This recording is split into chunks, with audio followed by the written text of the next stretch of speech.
Forum, the public event taking place during the NATO summit. I'm Shannon Vavra, a national security reporter and a CNAS Next Gen National Security Fellow. And I'm Michał Baranovsky, Managing Director of GMF East and the Director of our Warsaw office, coming to you from the Eastern Flank. Wonderful to see you all. Many familiar faces, many friends and colleagues. Exactly. Before we start, we would like to have your attention for a moment. We will have several interactive sessions where you'll be able to address your questions. For those in the audience, there are microphones located on either side of the room. And if you have a question, please proceed to the back of the room where our audience team will be able to guide you. And besides people in this room, there is many of our fellow citizens watching online. And for those watching online, you can register at the NATO's public forum website to ask questions, to interact with the forum throughout the day. And you are encouraged to communicate about the event on social media, follow up on the discussion, and amplify the conversation online by using the hashtag NATO Summit. Also, I want to mention that we have a couple of content creators who are conducting interviews in the YouTube studio backstage, Sam Ellis, Victoria Reichert, and Marvin Newman. Wonderful. And this is, of course, a team effort. Working together with NATO Public Diplomacy Division, and the US government was a team of co-organizers, which I want to recognize today and right now. The Atlantic Council, CNAS, GlobSec, the Hudson Institute, and my home organization, the German Marshall Fund of the United States. I would also like to acknowledge our corporate partners. We are truly grateful for their support.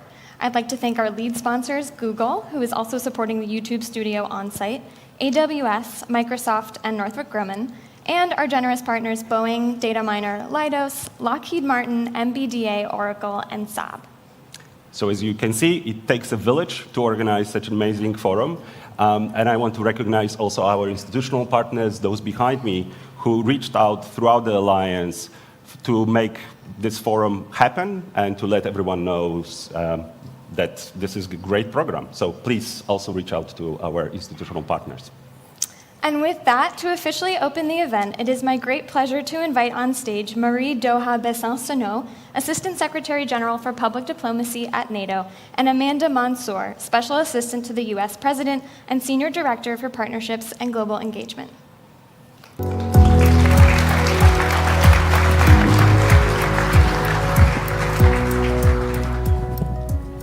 Good morning. Welcome to the NATO Public Forum 2024. On behalf of our Secretary General, Jens Stoltenberg, and all our colleagues at the NATO headquarters, I'm very happy to welcome you to this very special anniversary forum.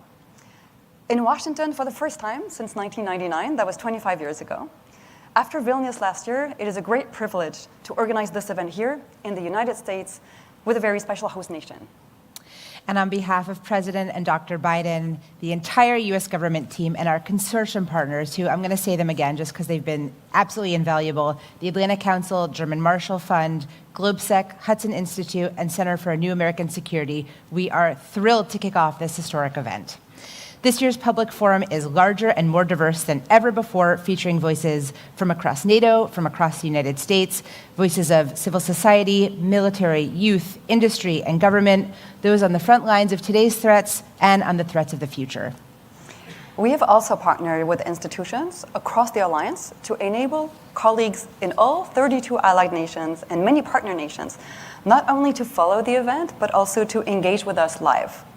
So to all those attending the watch parties here in DC, back in Belgium, in other locations across the Atlantic, welcome to you too. And finally, a big welcome to the 4,000 followers who are already with us online. This event is indeed being live streamed. The United States is grateful for the opportunity to host the NATO summit here in Washington, D.C. for a few reasons. First, it's NATO's 75th birthday, so happy Diamond Jubilee.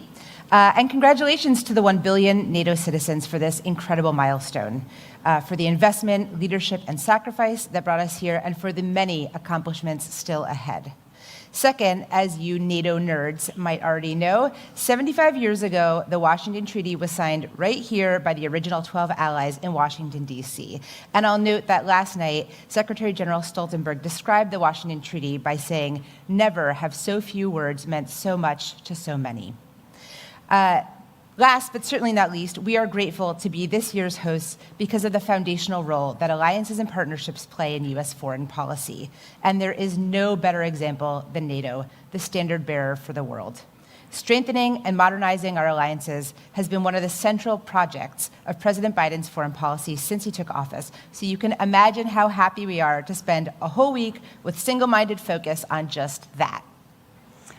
The Public Forum is definitely NATO's premier public event to connect friends and citizens across the globe to our alliance. So what to expect? What makes this edition exceptional?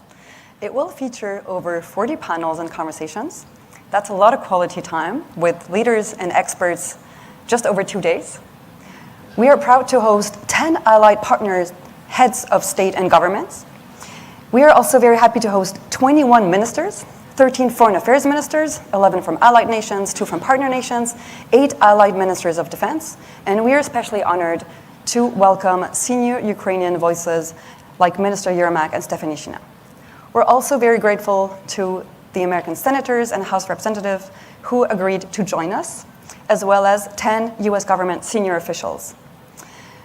We will also be joined by 13 senior NATO officials, including our 3 highest military leaders, general managers of our agency, NCIA and SPA, as well as our chief scientist. Because we want this forum to be inclusive and to be open to other geographies, we have prepared for you vox pop videos from the US heartland and from NATO's frontiers in the Arctic, in the East, in the South. We've also invited the youth to join from our very recent youth summit in Stockholm and Miami. So you will also hear their voices. And finally, you will also hear 8 corporate voices because the industry matters and because we have great corporate partners. As you know, the Public Forum is running concurrently with and right next door to the actual summit. Today, the North Atlantic Council, or the NAC, will meet to discuss NATO's deterrence and defense, as well as how we will continue to support Ukraine. Tomorrow, the NAC will be joined first by the EU and its Indo-Pacific partners in the morning, then by Ukraine in the afternoon. As you see, we have designed this event to be in close dialogue with the mostly closed-door event next door, mirroring it, tackling the very same questions that are being discussed and negotiated there. And we have added a forward look on NATO's key trajectories for years to come. So let me say again, welcome and bienvenue à tous to the NATO Public Forum. And now it's time to kick off our first panel entitled NATO Looking Ahead, Defending Our Future. It is my honor to welcome to the stage U.S. Secretary of State Antony Blinken and GMF President Heather Conley. Well, thank you so much, Amanda and Marie Doha. Warmest of welcomes to you, Secretary Blinken. And good morning, NATO Public Forum. You and I have an awesome responsibility here. You and I are sort of like the pace car for this 2-day race of the Public Forum. I'm counting on you, Heather. Well, I'm counting on you. So I guess we have to say, let's start our NATO engines and let's get going. And we have a lot of news to talk about, a lot of the most pressing issues on the agenda. But I just want to take a moment. I want to take a moment and honor this historic moment. So I looked back at those transcripts from 1949, and I discovered what the 51st Secretary of State said at the signing, Secretary Dean Acheson. He said, for those who participated in the drafting of this treaty, the Washington Treaty, must leave to others the judgment of the significance and the value of that act. So I just want to ask you very personally, no talking points, from one Europeanist to another Europeanist, what does this moment mean to you very personally? Well, first, good morning, everyone. It's great to be with you today. I don't think we've seen this kind of assemblage of, we heard the term, use it. NATO nerds. You're all here. We celebrate this. We celebrate it. And I proudly count myself among you, and have for more than 30 years now. Yes, sir. The moment means a lot of things. The moment means 75 years. Jens Stoltenberg said it yesterday. This is now the longest enduring alliance in history. That in and of itself is remarkable. But I think it's evidence that country after country, government after government, representing now 1 billion people, has seen the extraordinary value of this alliance. And I think it really boils down to this when you think about it, because when Dean Acheson was here, when our predecessors were here, they were coming off 2 world wars. And the absolute priority for them was trying to put in place the understandings, the arrangements, the structures to prevent another global conflagration. And NATO was at the heart of that. And what is at the heart of NATO?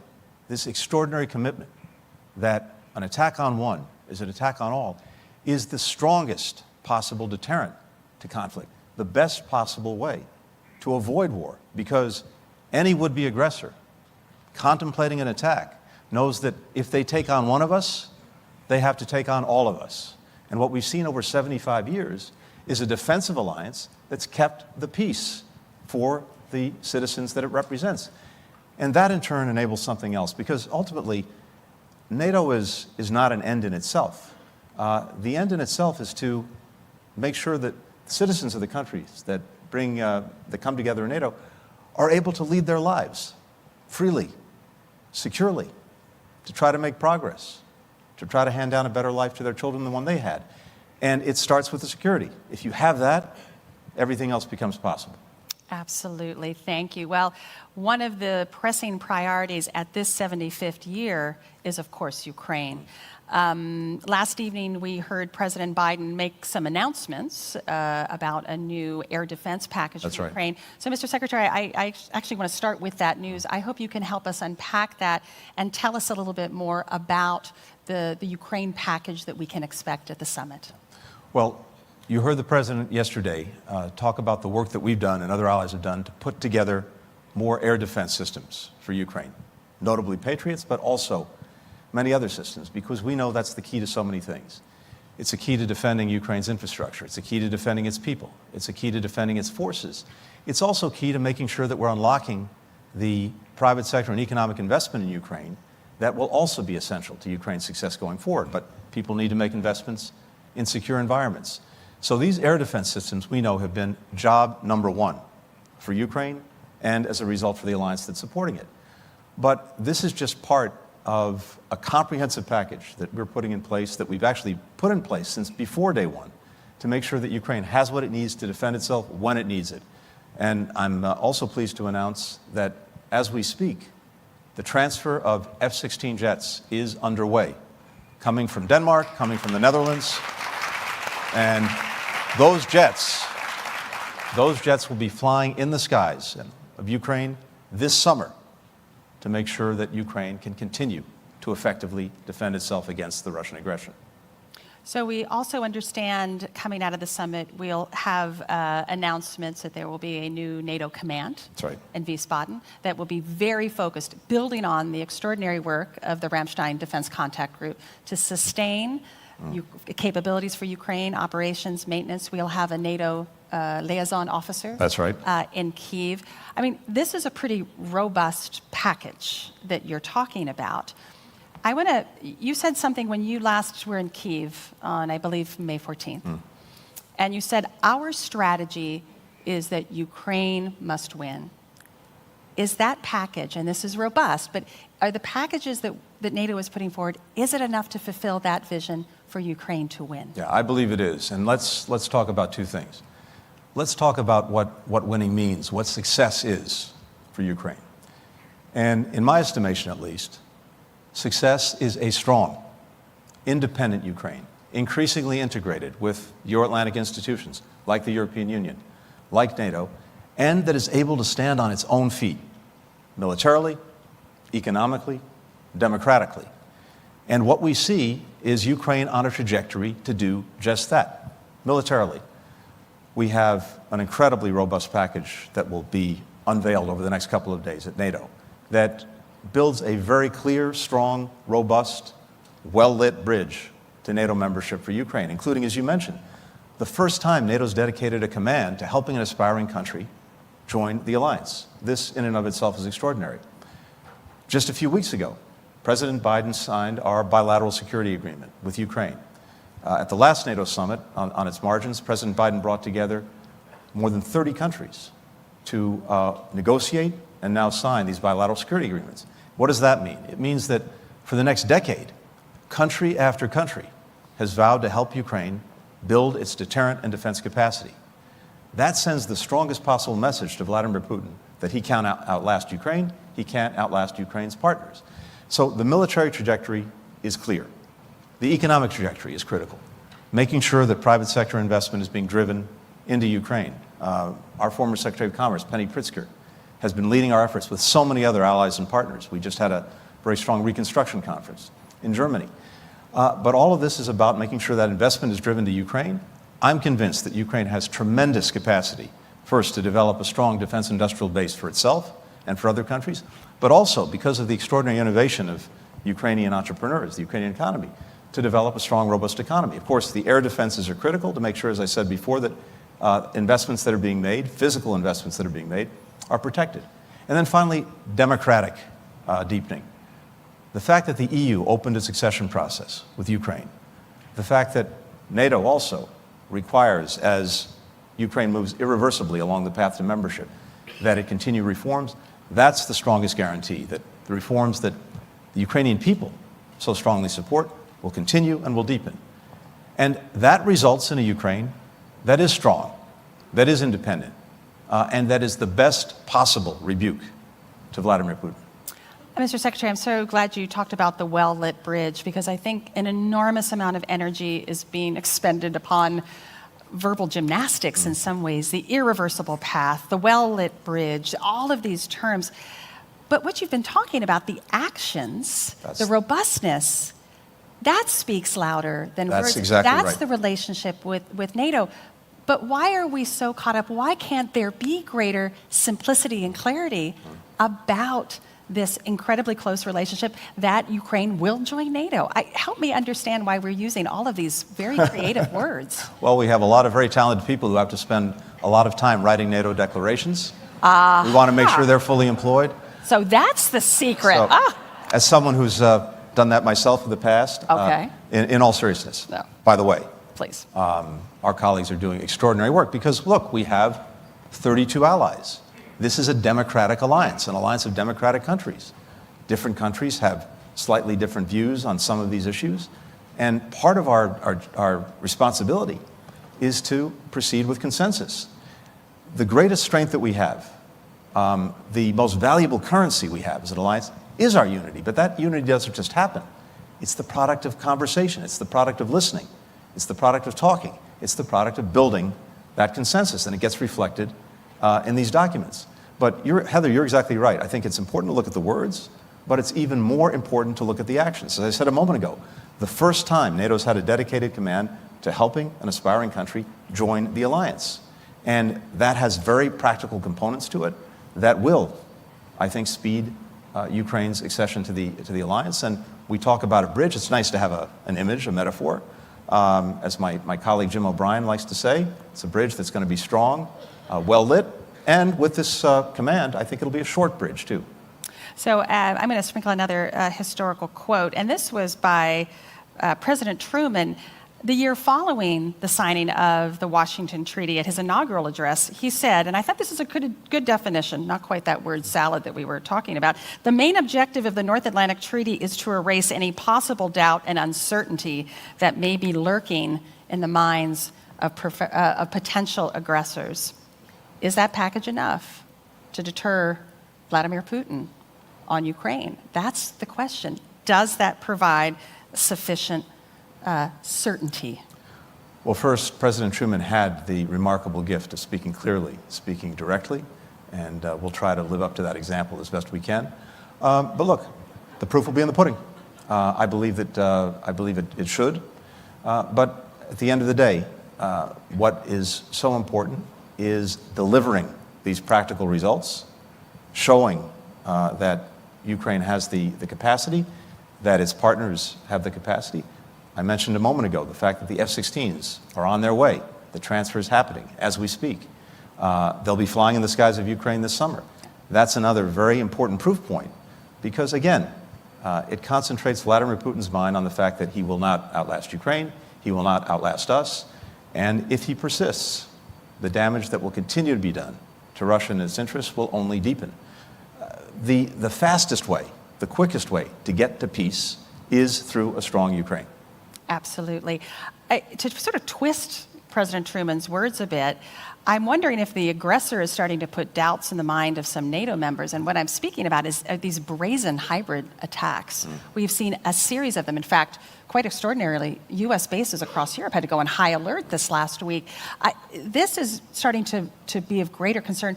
What does NATO have to do to try to get to that problem? Because that is, undermining NATO unity. It has to do, and it is doing, what it's always done, which is to adapt. When we came into office, one of the most important things to do from the outset, besides re-engaging the alliance, re-energizing it, and as necessary, reimagining it, was to put forward a new strategic concept, the first one in a decade, to take account for the fact that we're in a dramatically changed security environment with not only new actors posing challenges, but also new means, new methods. That strategic concept reflects the fact that we have these hybrid threats. Since we put out the strategic concept, we've been working to turn it into real plans, real programs that demonstrate that NATO is capable and effective in dealing with exactly these kind of challenges. That's going to be carried forward at this summit. More to be said about that in the next couple of days. But I can tell you from the meetings that we've had to prepare for this summit, every ally is acutely aware of this. Every ally is acutely focused on this. The fact that we've seen attacks in recent months, arson attacks, sabotage attacks, attempted assassinations, misinformation, disinformation, cyber threats. These are not one-offs. This is part of a deliberate strategy by Russia to try to undermine our security and undermine the cohesion of the alliance. It's not going to work because we see it and we're acting on it. I think we need to start acting on it. It's so concerning that these are increasing for sure. Let me turn a little bit to the broader elements of the summit and working with our Indo-Pacific partners. The largest land war in Europe since the Second World War is not simply a concern to the Euro-Atlantic community. We now, this week, have Chinese military exercising with the Belarusian military. We have reports of North Korean trainers coming into Russia. This is now a global alignment of our adversaries from Russia to China, Iran, and North Korea. Can NATO play that bridge between the Indo-Pacific and the Euro-Atlantic? This is the third summit where our 4 Indo-Pacific prime ministers are here. Their commitment is getting stronger. Can NATO play that role? Yes, and we are seeing it play exactly that role. You mentioned this is the third summit in a row that we've had Indo-Pacific partners here at NATO. Australia, New Zealand, Japan, Korea. And it's a reflection of the fact of exactly what you said, that these challenges are linked, that our theaters of work together are linked. And maybe this was crystallized by Ukraine when Prime Minister Kishida of Japan said that what's happening in Europe today could be happening in East Asia tomorrow. When Russia committed its aggression, its renewed aggression against Ukraine, and Japan stood up, South Korea stood up, Australia, New Zealand. This was a reflection of that recognition that these challenges are linked, and when democracies stand together, whether they're in Europe, Asia, or elsewhere, we're going to be stronger and more effective. So as we're gathering here in Washington with our Indo-Pacific partners, what this means is we are breaking down the silos between Europe, Asia, and the United States. And this has been a very deliberate objective of President Biden from day one. Not only building convergence with our allies, stronger convergence when it comes to how to approach Russia, and in a different way, how to approach China, but also breaking down the barriers, the walls between European partners and Asian partners. And of course, what's happened just in the last year and a half has only reinforced the imperative. Ukraine. We see, unfortunately, China not providing weapons to Russia to pursue its aggression, but being the major contributor to Russia's defense industrial base. 70% of the machine tools that Russia's importing are coming from China. 90% of the microelectronics that Russia's importing coming from China. And that's enabled it to sustain its aggression against Ukraine. We've seen a massive buildup of its weaponry over the last year and a half. Tanks, missiles, munitions. That's the product of a defense industrial base being fueled by China. As a result, European allies understand the challenge posed by China to Europe's security. And of course, China can't have it both ways. It can't be all at once, or claim to be, for peace and want to have better relations with Europe, while at the same time fueling what is arguably the most significant threat to European security since the end of the Cold War. We see it in the relationship between Russia and North Korea. That's abundantly clear. And in all of these areas, as well as some of the hybrid threats that you alluded to before, the connections are clearer and clearer. The alliance is one place, and maybe I would argue a central place, where we can bring everyone together so that we're acting together. So, Mr. Secretary, you're talking about strengthening this global alliance, of which the United States has built over the last 75 years. You have some very vocal American national security analysts saying there's one thing we have to focus on, China. Everything else is a waste. Let our allies deal with everything else. We have to focus on China. What is your answer to that criticism or critique of what you're trying to build here? Well, my answer is, first of all, of course, we are focusing on China, and we're doing it in two ways. One, we're making the investments in ourselves at home to make sure that we're approaching China from a position of domestic strength. When you look at everything that's happened over the last 3.5 years with the incredible investments in our own infrastructure, our roads, our bridges, our communications, through the Infrastructure Act, when you look at our commitment to make sure that we maintain our leadership, our world leadership on microelectronics and chips through the Chips and Science Act, when you look at the investments that have been made in climate technology, which is going to be a critical part of the 21st century economy, that puts the United States in a position of strength. European allies are doing exactly the same thing. But the other aspect of this is not only, as we've done, re-energize our alliances and partnerships, starting with Europe, but also make sure that there is greater and greater convergence in our approach to some of the challenges posed by China. I think if you look at what NATO has said in the strategic concept, if you look at what key Europeans have said, what the European Union has said, it is abundantly clear that we have more convergence now when it comes to how to approach China than we've ever had. And that's a source of tremendous strength. It means that instead of having one country having to deal with the challenges alone, the United States representing maybe 20% of world GDP, suddenly we've aligned 40, 50, and with our Asian partners, 60% of world GDP. That makes a huge difference. And so precisely because these challenges are joined, dealing with some of the problems posed by China requires this work with, alignment with, convergence with Europe as well as with Asia. I believe I would say, maybe using a little bit of that Truman simplicity, the adversary has a vote and they are aligning. We have not the luxury of focusing on one. That's correct. And this is, I think it's a really important point. This is not simply a reflection of our choices, it's the reflection of the choices, the policies that China has chosen to pursue, and of course that Russia is pursuing in Ukraine right now. And I think you're right, it does pose for all NATO members a structural challenge of how do you work in those multiple theaters when you're dealing with their alignment versus how we are organizing our alliances. Mr. Secretary, I wanted to turn, because you raised it, and I'm really glad you did, talking about alliance unity. We know that is the center of gravity. We know how important that is. And we also know that sacrifices sometimes have to be made to keep that unity. You hear mutterings of the least common denominator. We're not getting exactly what we want because we have to ensure that alliance unity.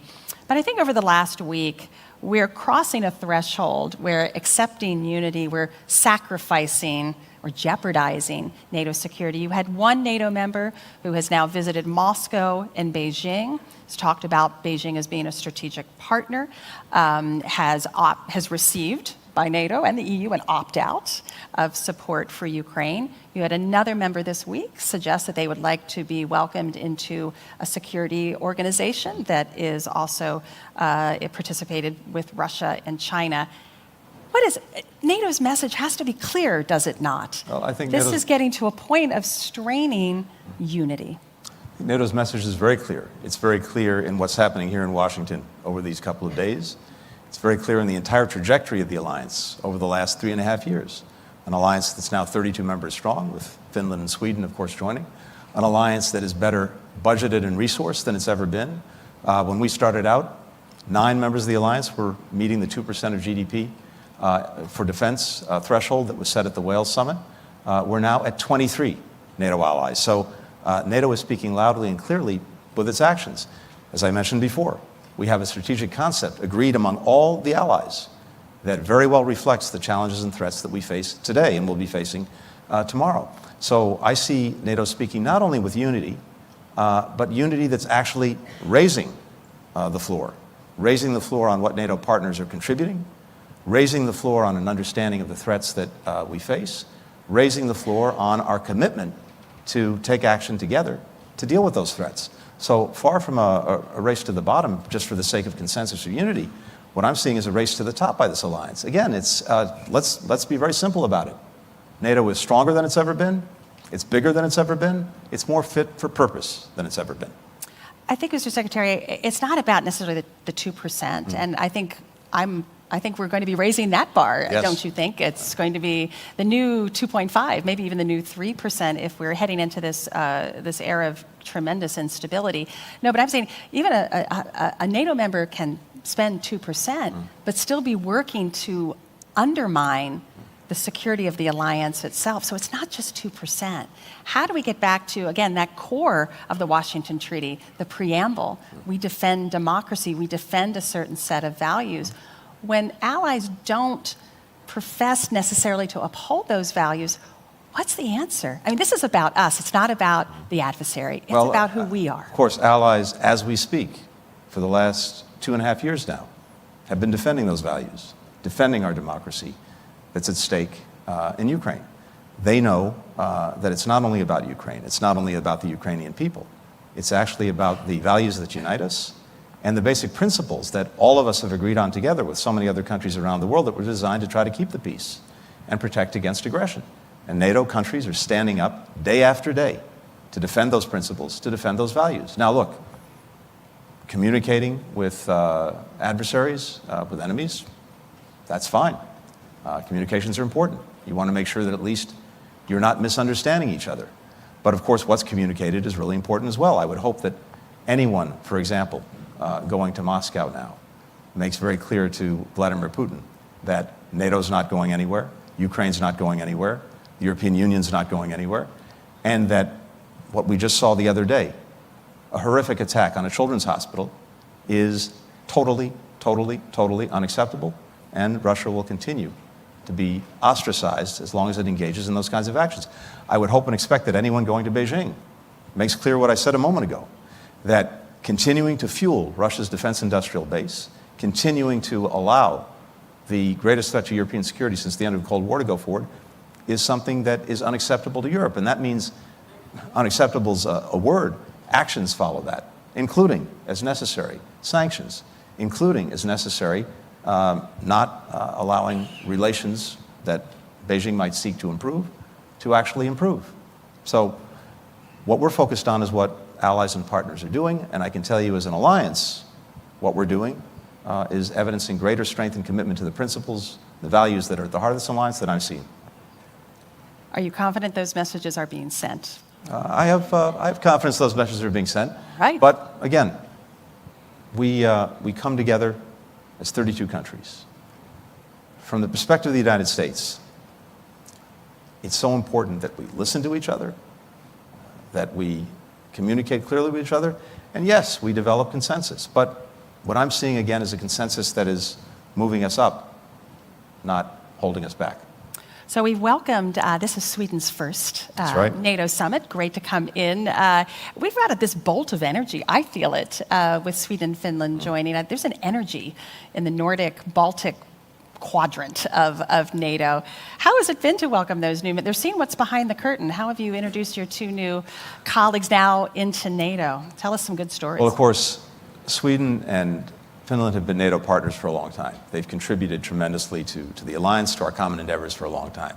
But to have them at the table is something I suspect most people in this room 3 years ago, I doubt anyone really would have imagined that. If you would have read a lot of think tank reports 15 years ago, you would have known this would have been the case. But that's okay. I might have let it slip. I might have written one or two of those reports back in the day. Good, see? But in all seriousness, you're right. I think it has added a jolt of energy. They're both remarkable partners. They bring so much to the alliance. They change the strategic equation in a very powerful way. But it's also a reflection of new realities that the entire alliance is facing. New aggression, new forms of aggression, a new determination to stand up together to combat it. But look, we have a little kept secret for the alliance is There's a pretty strong Nordic and Scandinavian component to this alliance, as evidenced by Jens Stoltenberg. President Biden gave him the Medal of Freedom last night. And that was a very powerful reflection of the extraordinary leadership that he's demonstrated over a decade of incredible change for NATO, but a decade that he's managed with brilliance. Well, he's really had a unique talent of communicating with some of those allies that don't see eye to eye, always with the consensus, was incredibly important in resolving some of the difficulties in the run-up to welcoming Sweden and Finland. Any advice for his successor about how to manage the diplomacy of maintaining alliance unity? Well, I know Mark Rutte. I think many in this room do as well. I have tremendous confidence in his abilities to take the torch from Jens and to do what Jens did so brilliantly, which was actually to listen to all of our partners, to build that consensus, to demonstrate through our actions that unity really is our most valuable currency, and to build it every single day. But again, it doesn't just happen. It's the product of being engaged every single day, not pulling back, not isolating ourselves, actually leaning in, leaning forward. I know Mark is going to do that brilliantly, and I think the trajectory we're on with all of our member states is to continue to do exactly that. So, Mr. Secretary, I'm going to end. My last question is going to be a historical question, but moving forward. So, as Dean Acheson asked, it is for others to judge, and the 71st Secretary of State just rendered judgment on the 51st Secretary of State's judgment. So let's look forward when NATO celebrates its 150th anniversary, next 75 Look forward years. to seeing you all there, by the way. Yes, exactly. We'll be in our wheelchairs, exactly. What judgment would you like your successor to render about what you have done here on the 75th anniversary to keep 1 billion people safe? Will they know that we've done enough to advance the cause of freedom? Oh, the proof will be in the tests that are in front of us and how we meet them. But I hope that when we look back on this period of time, one of the conclusions that people will reach is that the United States was leaning in. We re-engaged our alliance. We helped to re-energize our alliance. We helped to reimagine our alliance so that even as we celebrate 75 years of the most successful defensive alliance in history, we were resolutely focused on the future and doing everything that we could in our time to make sure that that success for 75 years would continue and that the alliance would be adapted, focused, fit for purpose for our time and for the years ahead. Because again, I come back to what I started with, Heather. This alliance is a reflection of a commitment that leaders in all of our countries make to the people we represent. A commitment that we do everything possible to keep them secure, to prevent wars, to deter conflict, so that they can move on with their lives in freedom, in security. And so if we manage, as the result of the actions that we've taken over these last years and in this period, to do that in the years ahead, we will have succeeded. We will know we will do enough if Ukraine wins. That's right.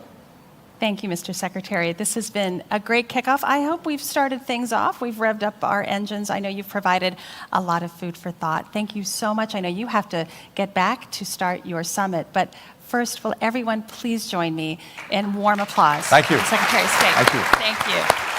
Thank you. Well, good morning. As mentioned, I'm Peter Rao, Senior Fellow and Director of the Center on Europe and Eurasia at Hudson Institute. And it is my high honor to be joined today by United States Army General Chris Cavoli. General Cavoli was commissioned into the infantry in 1987. He's had a long and distinguished career, culminating in his appointment to EUCOM, a position he took up on July 1st, 2022. And 3 days later, on our nation's birthday, July 4th, that's right, he became Supreme Allied Commander Europe. General Cavoli, welcome to the Public Forum. Thank you, Peter. At public conferences like these that focus on European security, we tend to talk a lot about deterrence, how to preserve the peace that the alliance has forged for us over the decades. Yeah. But there tends to be less focus on warfighting capability, the ability to actually win a war should deterrence fail. So to rectify that imbalance a little bit, let me ask you, how confident are you that the alliance could be able to conduct high-intensity combat 10, 20, 30 days into a war with Russia should deterrence fail? No, I'm quite confident. So we have, over the last couple of years, based on the work of my predecessors, one of whom is sitting right over there. Hi, Scap, how are you, sir? We have been building out a strategic concept and then the enablement of that strategic concept for the deterrence and defense of the Euro-Atlantic area. So it started with the strategic approach, and then it's come down through a couple of major documents. In the last couple of years, what we've done is turn those into concrete plans. Traditional, classical operational plans that describe how we're going to defend specific areas of the alliance and what we're going to use to do it and what the sequence of events is. This is a big shift. The alliance had gone for many years without plans since the end of the Cold War, real significant plans to defend the territory of the alliance. That has produced a whole range of changes for us. As you know, after the end of the Cold War, the alliance refocused on out-of-area operations and crisis management. These tended to be smaller scale operations done on a predictable basis, so it allowed for a cyclical force generation model.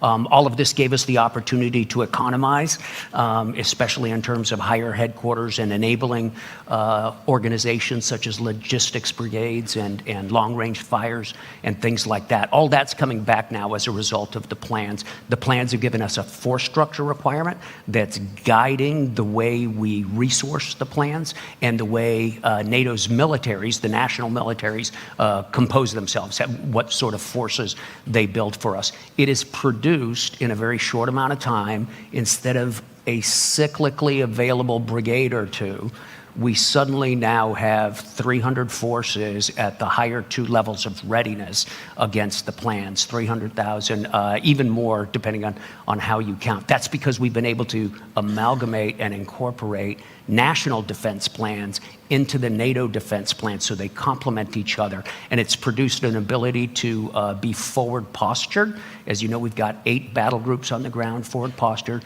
that blend with national host nation forces in their Article 3 responsibilities. So it's a very effective method. We have the right number of troops forward right now. We've been practicing at large scale our ability to reinforce. As you know, those battle groups need to be reinforced when the time is needed, up to the brigade level. We've been rehearsing that. We've done extensive readiness checks to make sure they have the right amount of ammunition and so forth.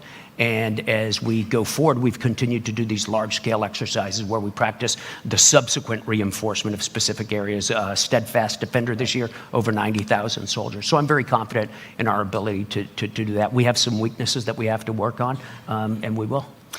Those DDA family of plans were, of course, ratified at the last NATO summit in Vilnius. How far along are the allies in resourcing those plans? Quite far along. So, you know, all of this reorientation from out-of-area operations onto large-scale collective defense of the territory of the alliance is a profound shift, right? It's a very, very big shift. National militaries have to go through that shift on their own. The U.S. military has been undergoing it for several years now. And for the alliance, it's a big shift. It's challenged a lot of the ways we did business during the last 35 years. One of those is the way we generate force and the way we source our operational plans. The way we did it was frankly designed to put together very small organizations on a very predictable basis. Now, we've had to turn the system around. Instead of what will you make available, the question is, if we got into a large-scale fight, what would you not make available? We assume you'll make most of your military available. My deputy, Admiral Keith Blount, is the one who came up with this reformulation of the question, and it immediately refocused our allies in the way they contribute. So several allies have contributed their entire military force structure, save just a tiniest amount, to NATO's plans. As a result of this, for the most part, in capital platforms, in large ground units, we're pretty much where we need to be. We have some gaps in specific places, especially at enablement and logistics, that sort of thing. And those we're working on through the NATO defense planning process right now. My colleagues at Hudson Institute, who track the war most closely, have suggested that Russia has shown some adaptability on the battlefield and have learned some lessons along the way. Is NATO learning lessons from the war in Ukraine? And are you confident that our learning curve is ahead of the Russians? Yeah. So I think the first thing to remember is that NATO consists of nations' militaries, right? So those nations are studying very intensely the war in Ukraine, and each of the nations our member nations are developing and evolving new techniques and working on new technologies. But we as an alliance also study it very closely. We have a couple of different organizations that study the war in Ukraine, and we're about to set one up with our Ukrainian colleagues in Poland. The JTEC is going to come together, and that will really be an information exchange center for lessons learned. Then we incorporate those into our future doctrine. My friend Philippe Lavigne, who I hope is here someplace, the Supreme Allied Commander for Transformation, writes future concepts that are largely informed by what we're seeing in Ukraine. And then, of course, inside the alliance, we use our exercise program to test new techniques and new technologies that, for the most part, nations bring forward into the exercise. But it is quickly evolving. Your colleagues at Hudson are right. The Russians are very cleverly adapting to technologically and procedurally to many of the challenges that they run into in Ukraine. One thing that's less discussed are SACEUR's peacetime authorities. Sure. But that has evolved somewhat since Tremendous. the onset of full-scale hostilities in Ukraine. Are your authorities commensurate and sufficient to prepare the alliance in a period of high tension prior to the full onset of hostilities? And perhaps for the audience, you could just lay out what those authorities are. Yeah. So SACEUR's authorities were pretty circumscribed during long periods of peace, which is fairly appropriate, right?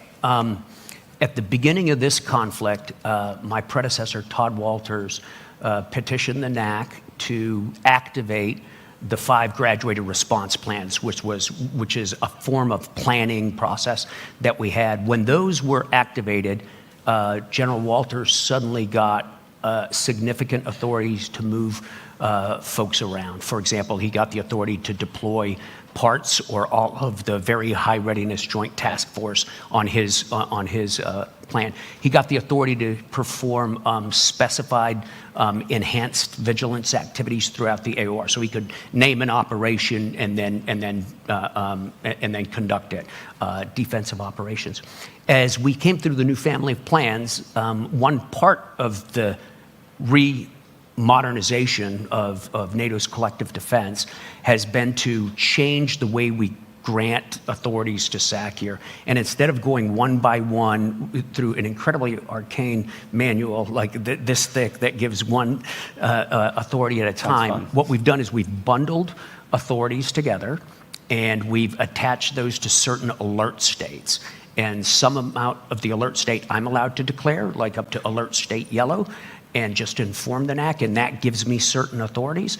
And then for higher levels of alert, the NAC has to grant that in a deliberate political move. So I have the authority to do everything I need to do right now, I believe, in the run-up to a period of conflict, to include deploying forces to deter the conflict, and then to be in position and be ready if the alliance should invoke Article 5. Yeah, I do think we've made a huge amount of progress in the past couple of years on that. Because it's so rare to have the opportunity to interview SACEUR, I asked a few of my colleagues for a question, and so I've gotten one from them. Can't they just raise their hands? They dare not show up given the question. I'm just kidding. Oh, no. The NATO force model is replacing the NATO response force. Yeah. And at Tier 3, the new force structure is expected to field 500,000 troops in 30 to 100 days. Such a large-scale deployment at high readiness will require a thorough inspection mechanism. Do you have any such measures in mind, like SNAP exercises? Yeah, we sure do.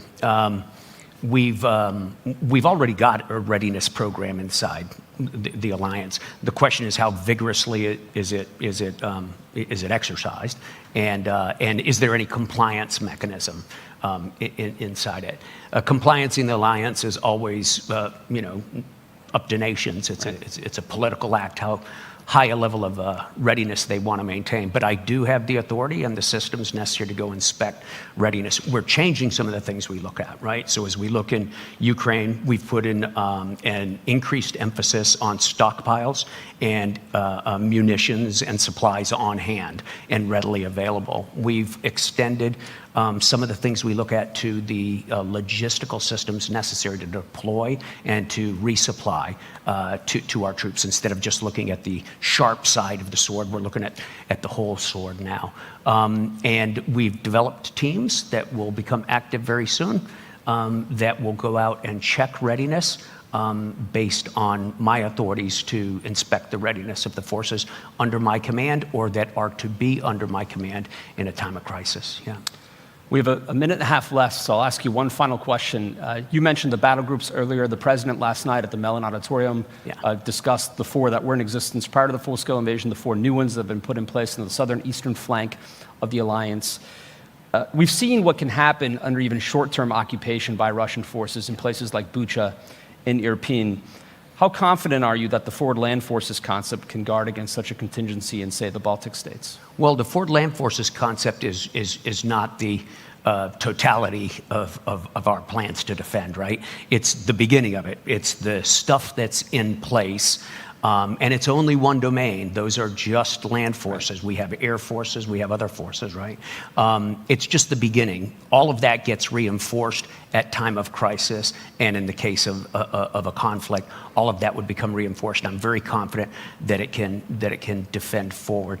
The plans are specifically designed, and the timetables are specifically designed to defend every inch of the alliance's territory.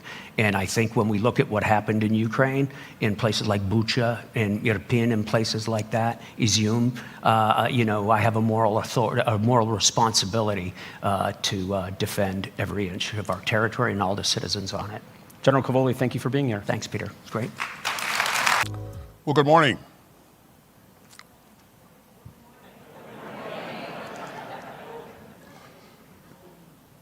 It's really good to be here with all of you. And Fred, thanks for that kind introduction. And for all that you've done for the Atlantic Council and for bringing us together on a pretty big week. It's a huge honor for the United States and President Biden to host this historic summit in Washington, just down the road from the site where the original 12 NATO allies signed the North Atlantic Treaty 75 years ago. And together, we're marking one of the great success stories that the world has ever known. On April 4th, 1949, those 12 democracies came together in the wake of 2 world wars and at the dawn of a new Cold War. And they all remembered, as President Truman put it, the sickening blow of unprovoked aggression. And so they vowed to stand together for their collective defense and to safeguard freedom and democracy across Europe and North America. They made a solemn commitment, declaring that an armed attack against one ally would be considered an attack against them all. Now, that commitment was enshrined in Article 5 of the North Atlantic Treaty. It was the foundation of NATO, and it still is.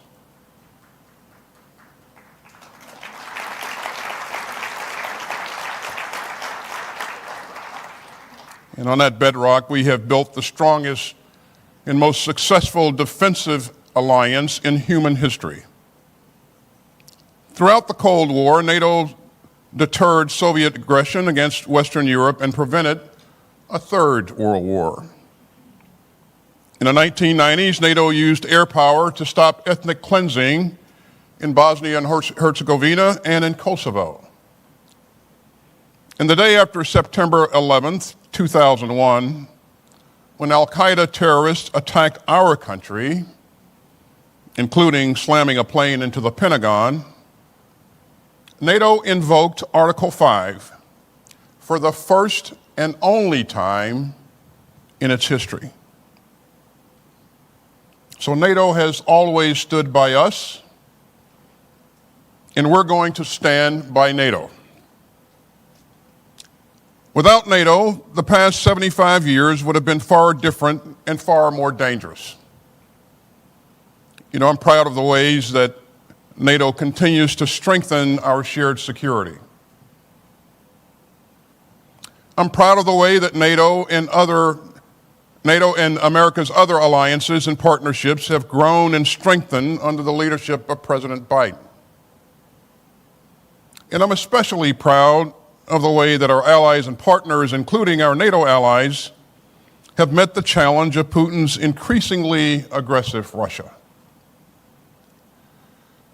In 2014, Putin made an illegal land grab against Ukraine's Crimea region and eastern Ukraine.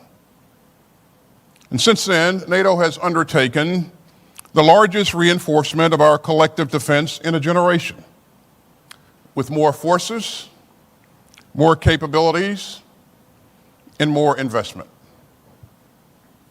Since 2014, our fellow allies have increased their defense spending by an average of 72%, accounting for inflation. In February 2022, the world again saw what President Truman called the sickening blow of unprovoked aggression, as the Kremlin's forces invaded the free and sovereign state of Ukraine. As this administration has made very clear, we will not be dragged into Putin's reckless war of choice. But we will stand by Ukraine as it fights for its sovereignty and security. We will defend every inch of NATO, and we will continue to strengthen NATO's collective defense and deterrence. In the wake of Putin's imperial invasion of Ukraine, we've bolstered NATO's forward defense posture with more troops at high readiness, larger exercises, sharper vigilance, and multinational battle groups in 8 countries. NATO is now larger than ever. And our new allies in Finland and Sweden have brought the alliance's membership to 32. And make no mistake, Putin's war is not the result of NATO enlargement. Putin's war is the cause of NATO enlargement.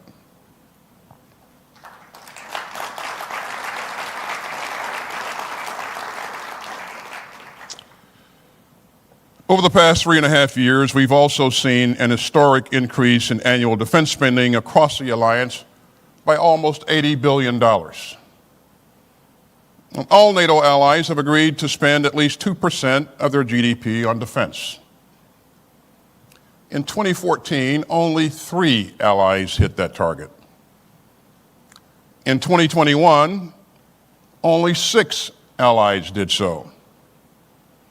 But this year, a record 23 NATO allies are meeting the 2% defense spending target.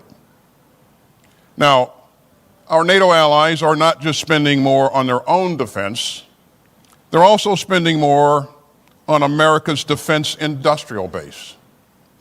That means platforms and munitions built in America.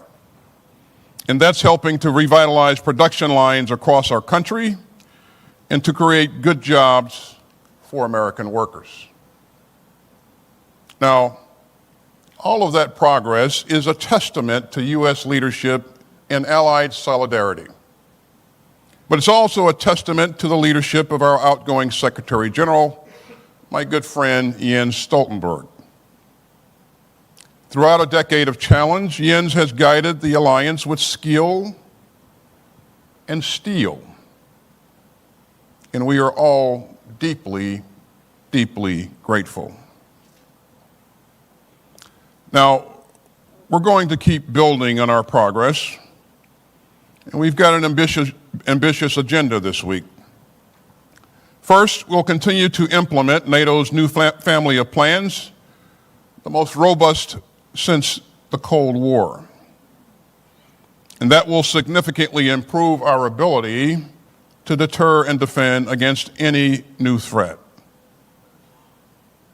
Second, we'll work to endorse a pledge to expand industrial capacity across the alliance. And this will help us scale up military production and send an important long-term signal to industry. Third, we'll deepen cooperation in support of Ukraine's self-defense. We'll launch a new military effort to help coordinate some aspects of security assistance and training for Ukraine. And we're poised to agree on a new financial pledge to Ukraine. As another sign of our deep commitment to Ukraine's self-defense, a coalition of countries has been working tirelessly to provide F-16 fighter jets to Ukraine. And today, President Biden, alongside the Dutch and Danish prime ministers, is proud to announce the transfer of F-16s is officially underway, and Ukraine will be flying F-16s this summer.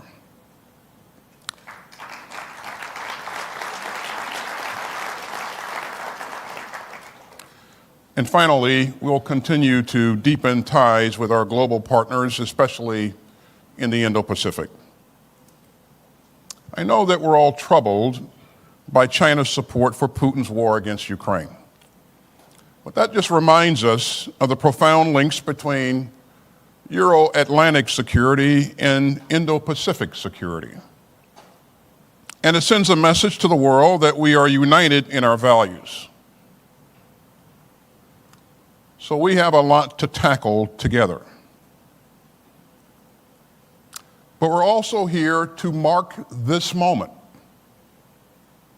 We're here to strengthen an alliance that has kept millions of people safe for 75 years. And we're here to reaffirm the ironclad commitment that those 12 leaders made on April 4th, 1949. An armed attack against one ally is an attack against us all. You know, as you heard Fred say, I had a brief 41-year career in uniform. I started working with NATO back in 1975 when I was Lieutenant Austin. And I've never seen NATO stronger or more united than it is today. And we are determined to keep it that way. You know, I learned a lesson early on in my Army career, and that lesson is that as a soldier, the last thing that you want to do is to fight alone. So here's the blunt military reality. America is stronger with our allies. America is safer with our allies. And America is more secure with our allies. And any attempt to undermine NATO only undermines American security.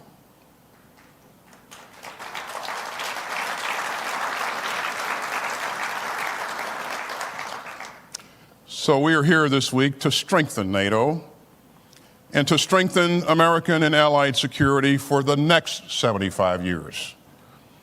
As President Biden has said, our foes and rivals have tried to shatter our unity, but our democracies have stood unwavering.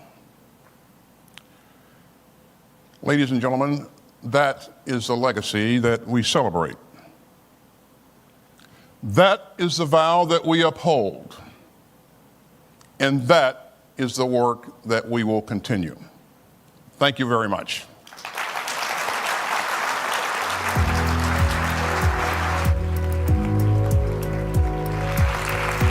Secretary Austin, thank you so much for the speech, for your thoughts, for your leadership as well, for really underpinning and emphasizing the message that the last thing that a soldier would want to do is fight alone. With that, for our guests online, please tune in for conversations with Doug Lute, U.S. Ambassador to NATO, and Rachel Rizzo. And for all of us here, there is a coffee break. Please be back at 10:35 and enjoy the conversations. Thanks.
Conversations, we will be viewing a short video. Over the next few days, you will be viewing several videos created by the organizing partners of the forum, bringing in voices on the ground from across the Alliance on a variety of issues. Please join me now in viewing the first such video from the US Heartland.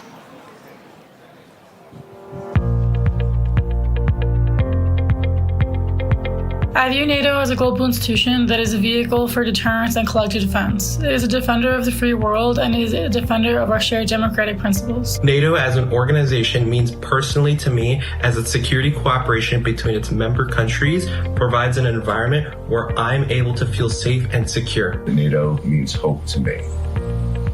Hope that through strength of unity, we will no longer have world wars and have to send our young people to fight in them. Hopeful that a rogue leader or rogue nation will no longer be emboldened to attack a NATO country, and hopeful that into the future, NATO will create a more democratic and peaceful union in the world. I feel admiration, I feel honor in that NATO was created after World War II. It means alliance among people, among nations who trust each other.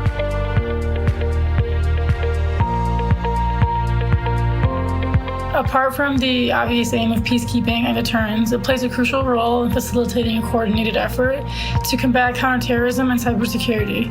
It is adapting to new threats, such as responding to disinformation campaigns and the weaponization of AI. In its 75-year history, NATO has been successful in providing and guaranteeing the security of its countries from foreign intimidation. I'm especially admiring the creation of NATO. Out of war came peace, and there were ideals of peace and harmony for the world in 1949, 75 years ago.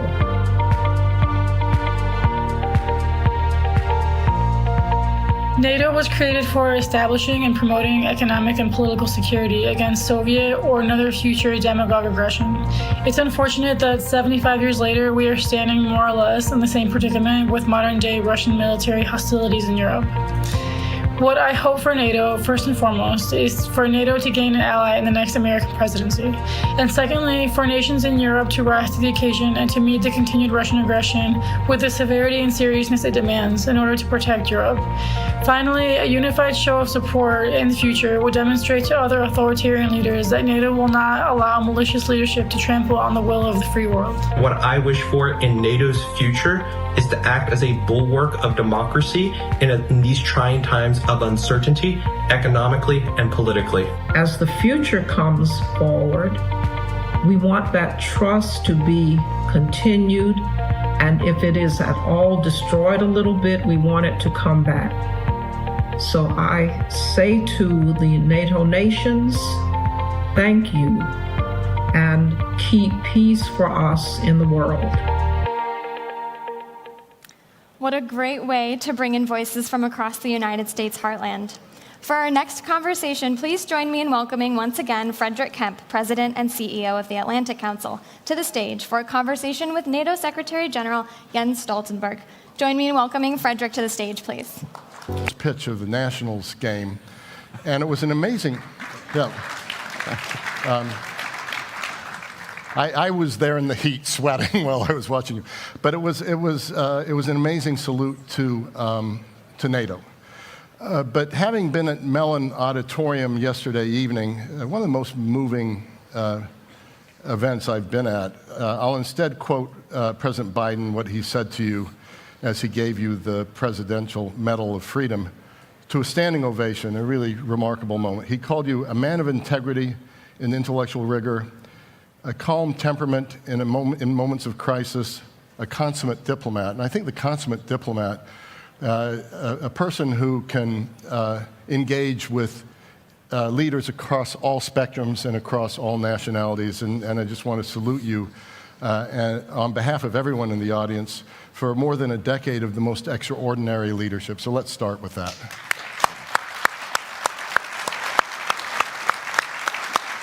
Thank you. So we at the Atlantic Council gave you our highest honor, the Atlantic Council Distinguished Leadership Award in 2017, and I consider that visionary. We knew you'd already accomplished a lot in your life, and I won't go through it all. Prime Minister of Norway, all the things you've done for NATO and at NATO in terms of strengthening its defense, strengthening the defense spending, and I think it would take too long to go on that, and you're a humble man, and I don't think you would even want that. So I'm going to go right into the questions. You laid out 3 goals for this summit: increasing support for Ukraine for the long haul, reinforcing collective defense, and deepening global partnerships. I'm sure they're all important, but for this week, what do you consider most crucial? I will answer that in a moment, but let me first say that it's great to be here, to be at the public forum, and many thanks to you, Fred, and also many thanks to all those who have organized and are making this event possible, because this is an important part of the summit, the public outreach, which this public forum is a very important part of. Then, thank you for your kind words. It has actually been a great privilege serving as Secretary General of NATO for 10 years. And I see around in the audience here, there are many people who have helped me, supported me. So many thanks to all of you for your advice, your help, and support throughout these years. Then, on throwing the first pitch, that is the most difficult task I ever committed as Secretary General of NATO.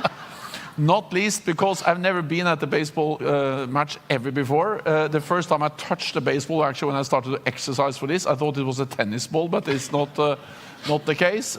So it was a very steep learning curve, and I think my future is not in baseball. I think my future is in something else. I was going to say in the introduction that it showed that NATO always sets lofty targets. Yeah. And we have to adapt to the challenges. Then, of course, this summit, it's of course a summit where we're going to celebrate the 75th anniversary of the strongest, most successful alliance in history. But the only way to truly celebrate that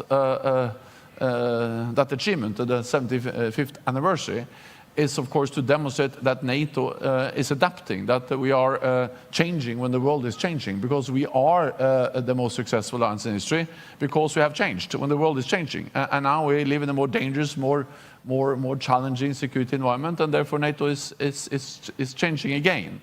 And therefore we will make important decisions at this summit for the future, not only celebrate the past.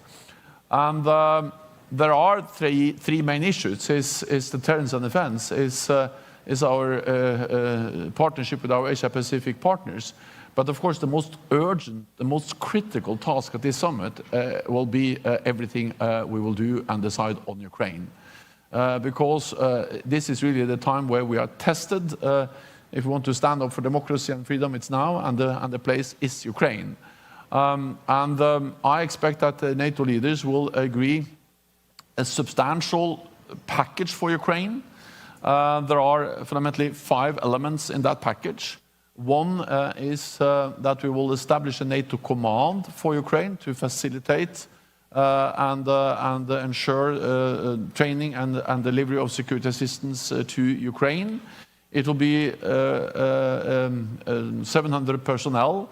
It will take over much of what the US have done so far in leading the coordination of security assistance and training. It will be a command in Wiesbaden in Germany, but also with logistical nodes or hubs in the eastern part of the alliance, to ensure that we have a more institutionalized framework for our support to Ukraine. Then it will be a long-term pledge to support Ukraine, not least to send the message to President Putin that he cannot wait us out. Because the paradox is that the stronger and the more we are committed for a long term to support Ukraine, the sooner this war can end. So that's the thing we have to do. Then we will have, and we have already seen some new announcements of military immediate support with the air defense systems, with F-16s and all the things that allies have and will announce. We have the bilateral, that's the third, also the announcement of more military aid. Then we have the bilateral security agreements, 20 agreed between NATO allies and Ukraine. And then the fifth element of the package for Ukraine will be more interoperability. We will have a new joint training and evaluation center in Bydgoszcz in Poland. We will have the comprehensive assistance package to help Ukraine implement reforms on the defense and security institutions to ensure that the armed forces are more and more interoperable with NATO. And together, the NATO command, the pledge, the bilateral security agreements, the announcement of new military support and interoperability, these 5 elements combined constitute a bridge to NATO membership for Ukraine. And later on today, we will see the language which we will agree in the NATO declaration on how to ensure that Ukraine is moving closer to NATO membership. So these are the 5 important deliverables on Ukraine that I expect allies will agree later on today. Not to press you on what's actually going to be in the document, because of course you can't reveal that, but we saw at the Vilnius summit, hearing it again in Washington, that allies closer to Russia or more eager to provide NATO membership sooner for Ukraine. And no doubt the bridge and all the elements of the bridge are pretty impressive, including the new command. But are Ukraine's NATO membership prospects sufficient? We did our own wargaming with our Estonian partners in the Estonian government. We found almost under any scenario Ukraine was safer in NATO, that Russia would respond in a way that would be less provocative with it in than outside. What's your thinking on that, and have we gone far enough with Ukraine? So first of all, the language you will see later on today in the NATO declaration, or the declaration from the heads of state and government, of course that language is important because language matters. It sets an agenda, it points a direction. But of course, action speaks louder than words. So in addition to the language in the declaration on membership, which again is important, I think that what we actually do together with Ukraine is as important. And therefore, the fact that we now have a NATO framework, we'll have a NATO framework around the support. The fact that we have a long-term NATO commitment when we agree the pledge. And also the fact that we actually are delivering more weapon systems to Ukraine. All of that is helping Ukraine to become closer to NATO membership. Because when we now deliver F-16s, we don't only deliver F-16s, we deliver the training, the doctrines, the operational concepts that will actually move Ukraine closer to being fully interoperable with NATO on more and more areas. So again, language is important, but the elements in the package I mentioned, they are actually changing the reality, enabling Ukraine to come closer to membership, so we can then, when the time is right, when we have consensus and the political conditions are in place, so when an invitation then is issued, they can become members straight away. I cannot give you a date because, as you know, there has to be consensus in this alliance on membership. But what I can say is that when the fighting stops in Ukraine, we need to ensure that that's really the end. Because what you have seen is a pattern of aggression. First, Russia annexed Crimea. We said that was unacceptable. After some few months, they went into eastern Donbass. We said that was unacceptable. Then we had the Minsk I agreement with the delimitation of the ceasefire line. That was violated, and Russia pushed the front lines further east, further west in Donbass in 2014. We had Minsk II, and the Russians waited then for 7 years, and they had a full-scale invasion of Ukraine in 2022, because Minsk II was in 2015. So we have seen a pattern where they've taken slices of Ukraine. So if there is now a new ceasefire, a new agreement, then we need to be 100% certain that it stops there, regardless of where that line is. And therefore, I strongly believe that when the fighting stops, we need to ensure that Ukraine has the capabilities to deter future aggression from Russia, and they need security guarantees. And of course, the best and strongest security guarantee will be Article 5. So therefore, I believe that a way to ensure that it stops is actually NATO membership. Thank you for that very clear answer.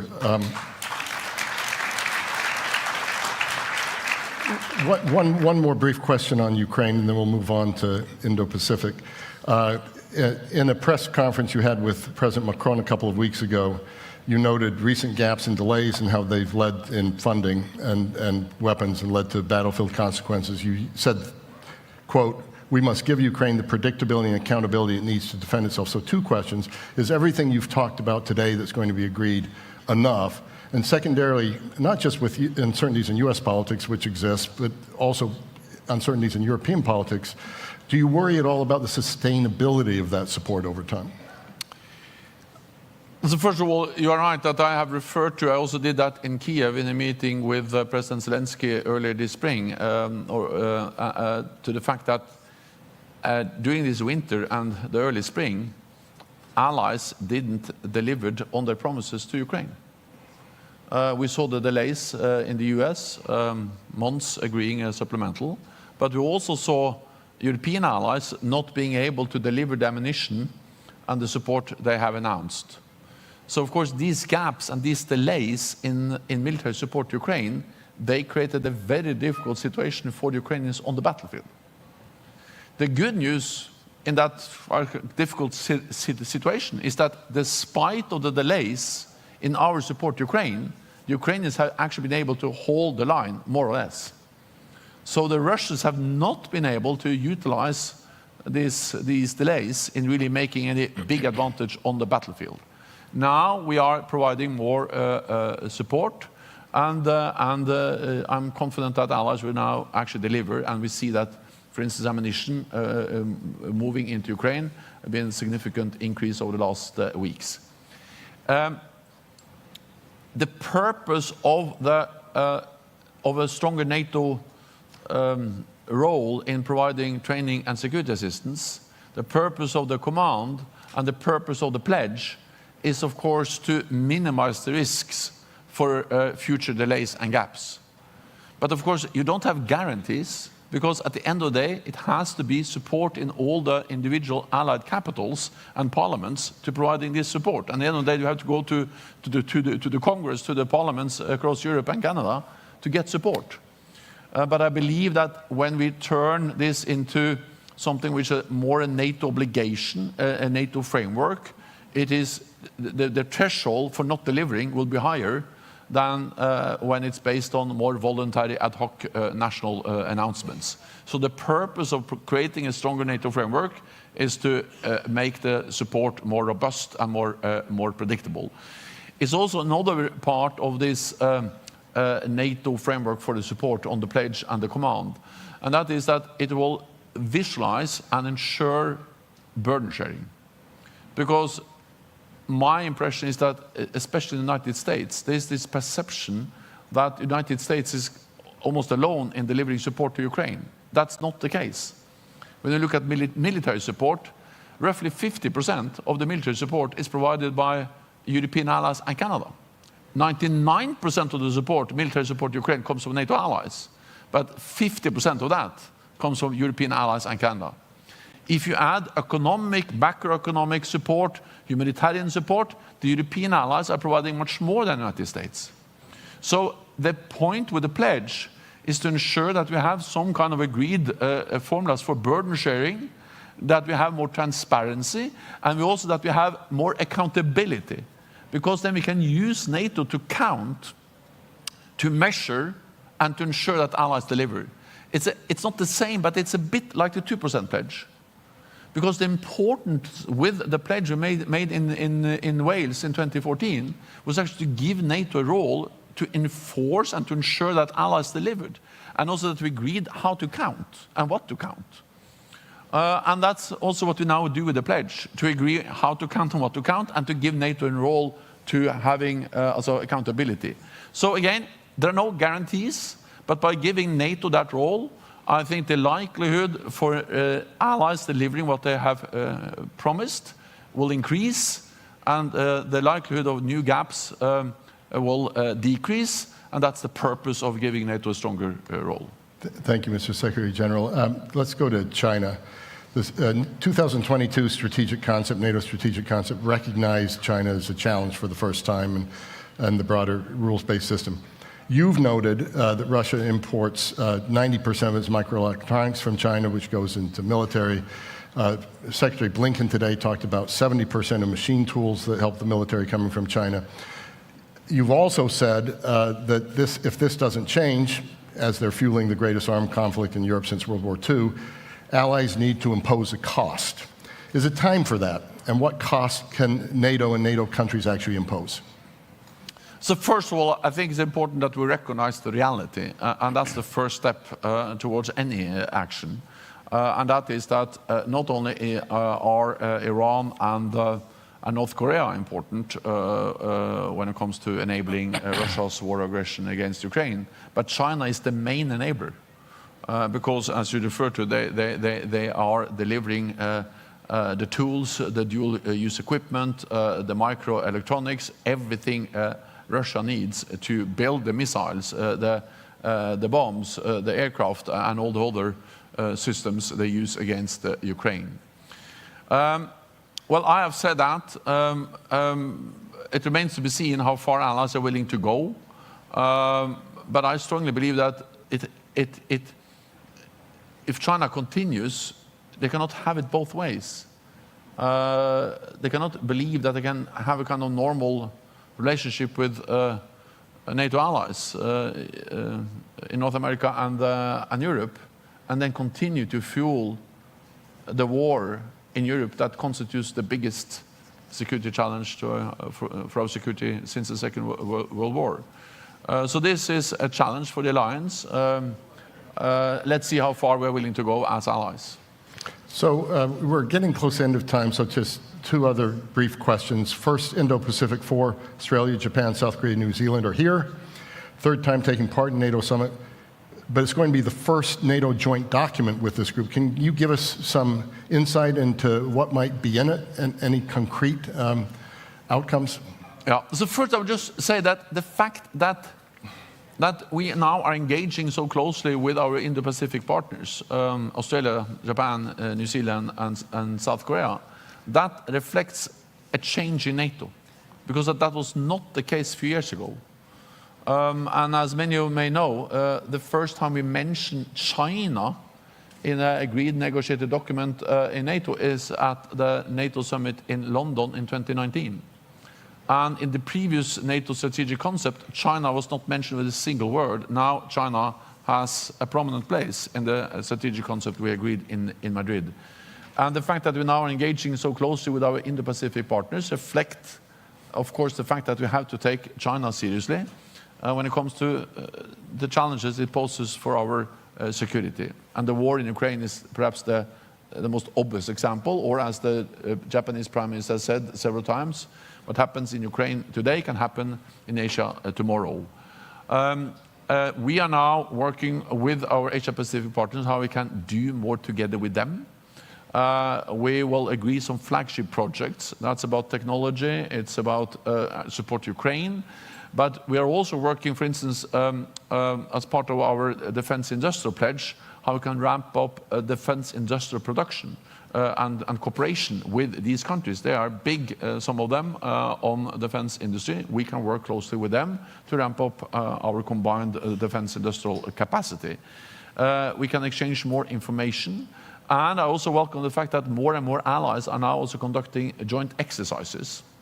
Recently, there was a big air exercise. Allies are also more and more actively also looking into how they can also have more naval exercises with our Asia-Pacific partners.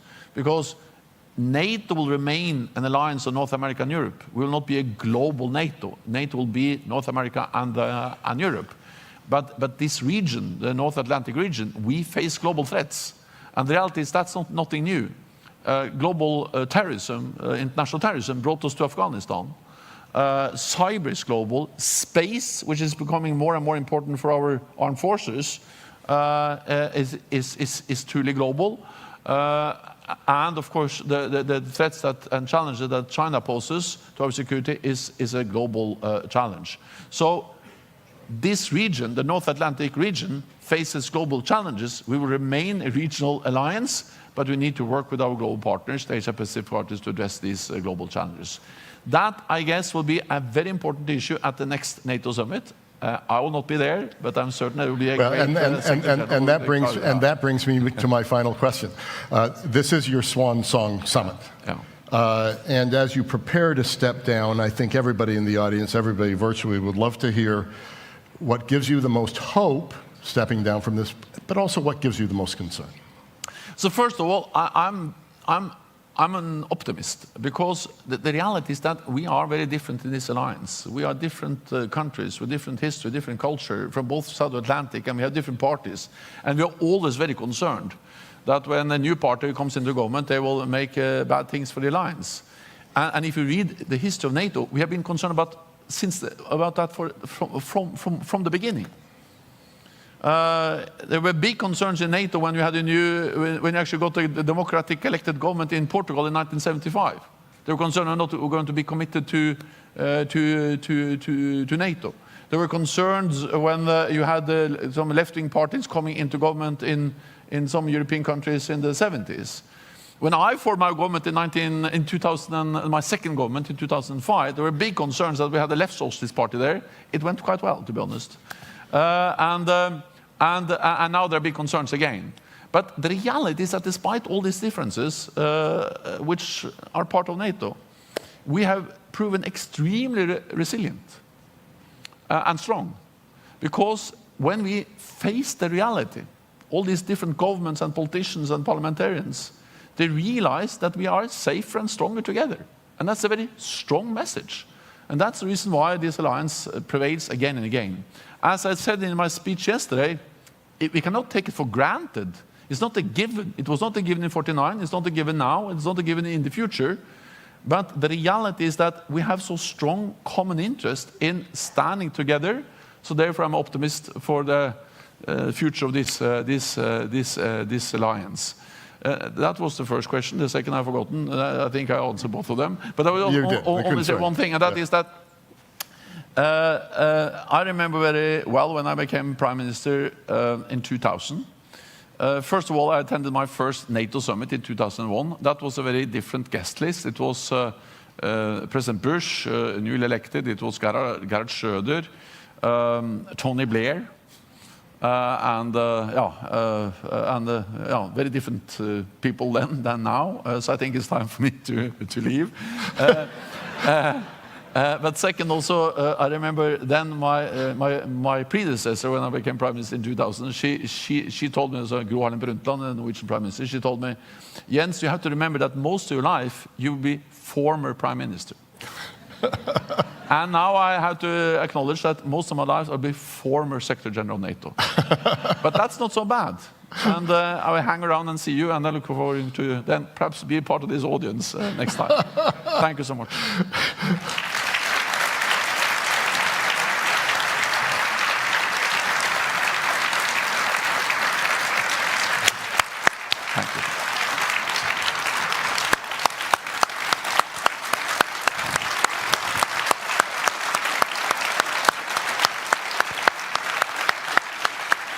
Thank you.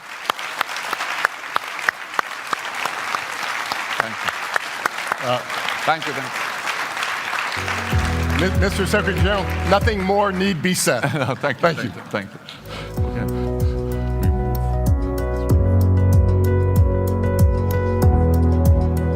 Frederick and His Excellency Jens Stoltenberg, thank you for such an enticing conversation. I personally loved the commentary on the first pitch as a baseball fan myself. We can be safely assured that the Secretary General is focused surely on transatlantic security and not baseball. As you mentioned, the alliance is truly being tested, and he outlined some crucial elements of aid to Ukraine the alliance is working on, from joint training to defense assistance packages, and looking how to secure Ukraine not just now, but even after the fighting stops. Thank you again. Our next panel, Strengthening the Transatlantic Bond, will aim to answer questions such as, what is the future of the transatlantic partnership? How can Europe and North America cooperate more efficiently? How can the transatlantic bond be affected by recent elections? Now, please join me in welcoming to the stage Mr. Robert Vash, President of GlobeSec, and the panelists. Of the alliance in the Mellon Auditorium, in the same room where the Washington Treaty was signed. It is undoubtedly the largest, most successful, and longest enduring military alliance in the history of mankind. We are also celebrating 20 years of enlargement of NATO and the 25th of enlargement of NATO, and actually countries of Central Eastern Europe joined NATO 20 and 25 years ago. And I think that was a symbol of Europe whole, free, and at peace. Something that was not automatic, something that leaders needed to take hard decisions, and they needed to make bold decisions to make it happen. And 20 years later, I think it is a great success. And the story of the enlargement is connected also to GlobeSec, because we have organized our first conference 20 years ago, exactly in the year when we joined NATO. We have here, and I'm happy that I'm joined here in the panel by Peter Pavel, the President of Czech Republic. Welcome. Hello.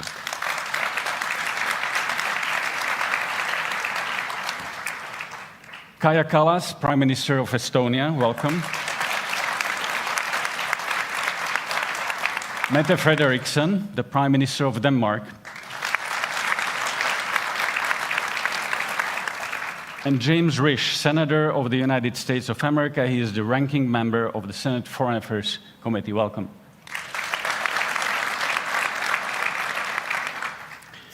As we celebrate the 75th anniversary of NATO, and all these anniversaries that I mentioned, at the same time we are facing the most difficult challenge for the alliance, and that's the Russian aggression in Ukraine. The war is back in Europe. And we've done a lot, we united, and we've been stronger than ever. But is that enough for the future? Is that enough to secure our future? Are we up to the speed? Because Russians are speeding up as well in Ukraine. So these will be the questions and the conversations we'll be talking about today. So let me turn to you, Prime Minister Kallas, first. You come from, and by the way, congratulations on nomination to be the High Representative of the European Commission.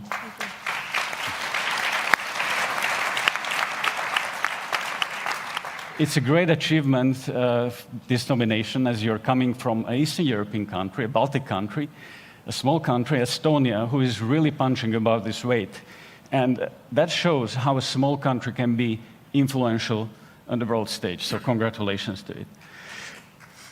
You have demonstrated incredible determination to whatever it can to support Ukraine, understanding that if Ukraine does not succeed, Estonia and the rest of us in Eastern Europe can be the next. And you've been one of those who wanted all NATO countries collectively to be even more serious about our ambitions, about our collective defense. Emmanuel Macron at the GlobeSec Forum last year in Bratislava said that NATO is not brain dead anymore, that it was revived by electroshocks in the East. And he also said that we should have listened to you more in the Central Eastern European countries. So what is your message now? What the other leaders from Western Europe and the United States should listen right now? First, I want to correct one thing, and that is I never say that the Baltics or the eastern flank is next, because we don't have any second or first-class countries in NATO. We only have NATO countries. So if Russia decides to move on and really uses power to attack, then it's going to attack NATO and not single countries. And this is actually one of the narratives that Russia wants us to buy. Because they constantly separate, like the Baltics and the Warsaw-backed countries are separate, from the NATO. Like it's not like Germany or France. No, we are in NATO, and that's why we have the Article 5, and that means that attack on one is attack on all. But you're correct in that sense that these war in Ukraine and our response to it actually determines also whether NATO is credible or not. Whether it is also acting as deterrence for Russia. Why we don't have a war in NATO's countries is because Russia is not taking up that fight. Why Ukraine is having this war is because they are in the gray zone. They are not under NATO's umbrella. And therefore, my conviction is that Ukraine will have to become a member of NATO when we want to have get rid of conflicts and the areas of gray zones, because gray zones are sources for the potential conflicts, and I don't think it's good for the peace. Thank you, Prime Minister. And I will come back to you in the second round. But let me move to Prime Minister Mette Frederiksen. Denmark is a great example how a country can rather seriously change its approach to defense and rise up to the challenge. Denmark was supposed to reach the 2% of defense spending by 2030, and you just recently announced that Denmark will do this this year, so 6 years earlier than it was planned. It's a pretty big increase from 1.3% that you had 2 years ago. Denmark has also been robust in supporting Ukraine, ranging from providing Ukraine with F-16s, fighter jets, and preparing its air force capabilities to making bold decisions to give Ukraine even maybe an entire artillery stocks. These are all very difficult questions to make. At home, you say no, which is good. It's a good leadership. It's not difficult. But my question is that how long can we sustain these decisions? Are we in the risk of Ukraine fatigue in the future? And how do we prevent it? Well, first of all, it's not a difficult decision. It's the right decision. Yeah, you have to do what is the right thing to do, and doing the right thing is never difficult. And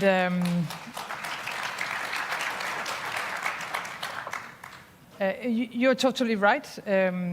We decided many months ago to give away our entire artillery to Ukraine. Why? Because it's better used in Ukraine than it's used in Denmark. And we have to do the same now with air defense. We have a lot of air defense systems in the NATO alliance. It's better used in Ukraine than it is used, especially in the western part of NATO. The eastern part is a different case. And we said from the very beginning of the war that we are going to stand with Ukraine for as long as it takes, and with what it has to. The measures we have to take will be taken. I'm very proud of everything we have done collectively. And we have a stronger NATO, we have a stronger European Union now than when the war started. But we have to admit that we have been moving too slow. I think we have to speed up, we have to scale up. And we have to take a decision, do we want Ukraine to win the war or not? And I see no signs in Russia and in the Russian behavior that they are going to stop with Ukraine. When I watch Russia through the last years, but also now, not only in Ukraine, but also in the West Balkans, what they do in Europe with cyber attacks, hybrid attacks, disinformation. Look at what they're doing in Africa, in the Middle East. They're trying to destabilize everything we believe in. Everything we believe in. And therefore, asking me, it's not enough to provide the Ukrainians with what they need to defend themselves. We have to provide them with what is needed so they can beat Russia and push Russia back. And I think this is the main, it has to be the main discussion on the table also in the coming days. And you are right, when I came to office 5 years ago, we were spending 1.3 on defense. Now we are spending 2.4. And if you ask me, are you sure it will be enough in the future? I cannot say yes, because we have to put it the other way around. And let me just conclude by saying what you have said from US for many years now to us in Europe, you have to be able to protect yourself. You have to spend much more money on deterrence and defense. You have been correct. And we have to admit from a European perspective that we were depending on you. We're still depending on you, and never leave us alone. Never. We have to fight together also in the future. But you were right that we have to be able to defend ourselves. And putting that question on the table, then you cannot say 2% is enough. Then you have to put it the other way around. Exactly. So Ukraine is... And that's exactly the leadership we really need in Europe, to say that Ukraine is not only fighting for its sovereignty, it is fighting for the very basic principles of international law and of the principles of European peace and security. If we give up on these principles, who will believe us in the future? So it's the part, so deterrence of any other parts, not only of the NATO territory, but of our allies, starts in Ukraine, absolutely, and winning in Ukraine. So thank you for that clear leadership. President Pavel, you are the president of Czech Republic, who is leading a lot of international initiatives supporting Ukraine, especially the ammunition initiative that has really caught interest internationally. So Czech Republic is also pushing or punching above its weight. You also spent all your career in military.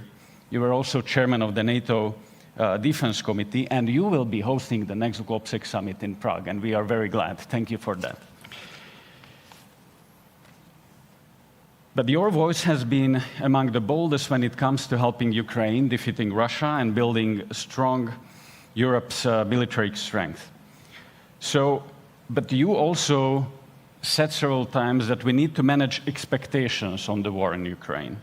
Your assessment was, and correct me if I'm wrong, was that we cannot expect Ukraine to liberate all its territory anytime soon, especially given that if we are not providing Ukraine with all that it needs to win. So my question is, we all say that we stand with Ukraine as long as it takes. Is it a winning strategy? Shouldn't we say whatever it takes? Do we have a consensus within NATO on what our short-term and long-term goals in Ukraine are? And most importantly, if we have these goals in place, do we have a consensus on how to achieve them and how to provide the means for Ukraine to win? Well, I'm not going to fight the words if it should last forever or how long does it take. But I believe it's a matter of principle. It doesn't matter if we take it as a matter of liking or disliking Ukraine. It's about if we like to live in a world where rules matter or not. And this is what is it all about. I believe that supporting Ukraine is a matter of principle. We want to live in a world where also smaller countries are protected, where they have the guarantees to live up to their aspirations. And that's why we believe that it's necessary for our own interest to defend Ukraine. But of course, reality is different. We haven't given Ukraine anything they needed for successful defense from the beginning. There were some delays and gaps that cost Ukraine a lot of lives and some territory, but also some self-confidence when it comes to meeting their own goals. Right now, we are trying to give Ukraine everything to defend their territory and not to allow Russia to progress. Because if, and under the circumstances that Russia has a chance to succeed, to progress, there will be no chance for stopping the war, for taking Russia to the table. So right now what we need to do is to provide Ukraine with ammunition, armor, long-range artillery, missiles, and especially air defense to prevent Russians from successful attacks on civilian infrastructure, as we saw it recently in Kyiv and as we see it in Kharkov and many other cities. And at the same time, to come up with a lot of effort on a diplomatic and political arena to get support of as many countries as possible to push on Russia and China to sit to the table under the meaningful conditions, not conditions that were presented by Russia. Obviously, we cannot accept that the territories currently occupied by Russia will be recognized as Russian. Because that would mean that we would go against the principles on which our societies are built. But we would probably realistically accept that there will be part of Ukrainian territory that will be temporarily occupied. But such a situation shouldn't prevent us from going on with Ukrainian integration into NATO or the EU and pushing on restoring their full sovereignty in a foreseeable future. And for that, Ukraine really needs our support and full determination in our own sake. Mm-hmm. Thank you. I've seen Prime Minister wanted to react. Yes, I wanted to react. I think everybody wants this war to end. So that is very clear. And what we have to do, I mean, of course, give military aid to Ukraine. But there's also one element that needs to be addressed. And that is, we have the sanctions in place so that, Russia wouldn't build its war machine, really. But then, if it is true, that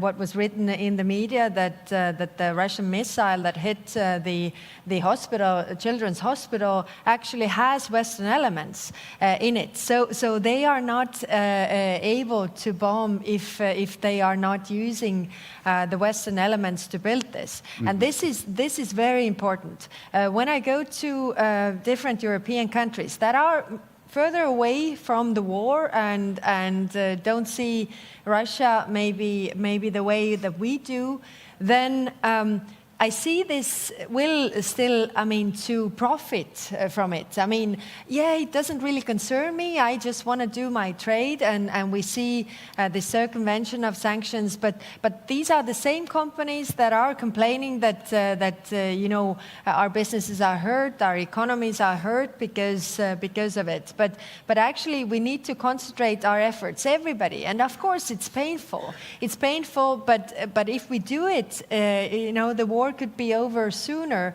than when everybody's dragging their feet and thinking that, okay, it doesn't really concern me, I can still profit from this, and then eventually it will go on longer than we want.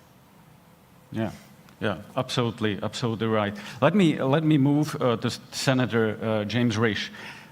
You've been a very strong supporter of the alliance and of Ukraine and of our collective security, and thank you for that.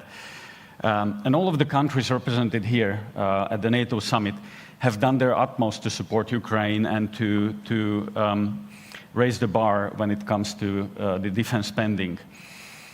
The EU has provided economic assistance to Ukraine and has put Ukraine on the track towards EU membership.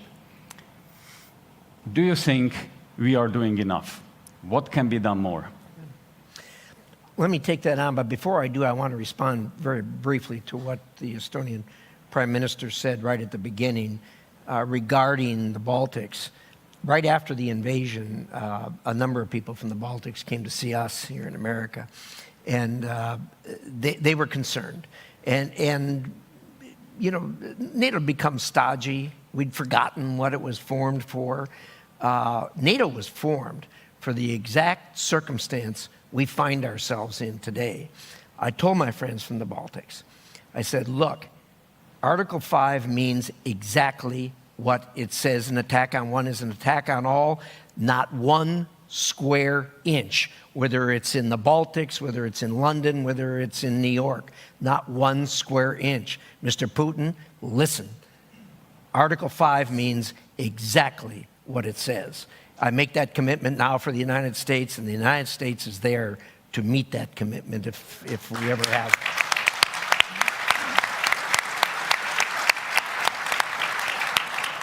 So let's take on that question. Are we doing enough? that's kind of a general question. I mean, enough for what? You've got to state what your objective is, and if the question is, are we doing enough to reach the objective? Well, you reevaluate that every day, whether you're doing enough or not. I would say that we are a robust democracy in the United States, just like the European countries are, and there are people who dissent from the view that we should be doing something in Ukraine. They have, in the United States, I think people are not as in tune with how we got to where we are as far as Ukraine is concerned. You have to go back to December the 5th of 1994, when the Budapest Agreement was entered into. We made a commitment. On that date, Ukraine was the second largest nuclear-armed country on the planet. It was the policy of the United States then, it's a policy of the United States now, and always has been, that as few countries have as few nuclear weapons as possible, so you have less of mischief on the planet.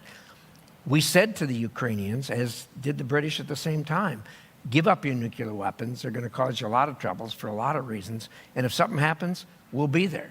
We said that, we meant it, and we have to keep that commitment now. And we have all the Europeans to help us do that because of concern over, because of Article 5. So, are we doing enough? We need to continue to do more. The people who are dissenters in the United States always point to the fact, well, the Europeans aren't doing enough. It depends on how you do the math. I mean, look, you can't penny this out, nickel and dime this out, but you certainly have to look at what the Europeans have done, way beyond what I think a lot of people's expectations were here. But secondly, not just on the military side, but also on the humanitarian side. I mean, it's stunning to me. When I went into Ukraine, I went through Poland, and they were talking about the number of refugees they had. They've never been in a country with 2 million refugees, but no refugee camps. Why not? They're all in people's homes, and they're being taken care of. So, look, we need to continue to do that. And one of the things I will say to our European friends, and has been said over and over again, that 10 years ago in Wales, we all agreed 2% would be the number. It's been 10 years, and fortunately, we're up to 23 countries now. Out of our alliance. We got 9 more to go. But if we want to silence the critics using that point of view, we need to all get up to 2%. And frankly, now that this has happened, and a lot of us always hoped this would never happen, but now that this has happened, 2% probably isn't enough. We have been stunned. I think all of us have been stunned by the weakness and the holes in our industrial production when it comes to defense. We're going to have to do more. Yeah, absolutely. Absolutely right. Mr. President, you wanted to react. Yeah, with my experience from NATO, and especially NATO Military Committee, I would like to add an argument to what has been said on the account of defense spending. I think we should also pay attention not just to the figure, how many % of our GDP are we spending for defense, but how do we meet our capability commitments, capability targets? Because this is what matters for real and credible defense. Strategic commanders will not take a chart with the percents once they are confronted with the situation. They will count aircraft, ships, combat units at required readiness. And this is what we should focus on beyond these 2% line, because we have serious gaps in meeting our capability targets. So if we really want to be credible in our deterrence, because I think no one would argue that Russia knows very well about the real state of our armed forces, we should really do much more in meeting these capability targets.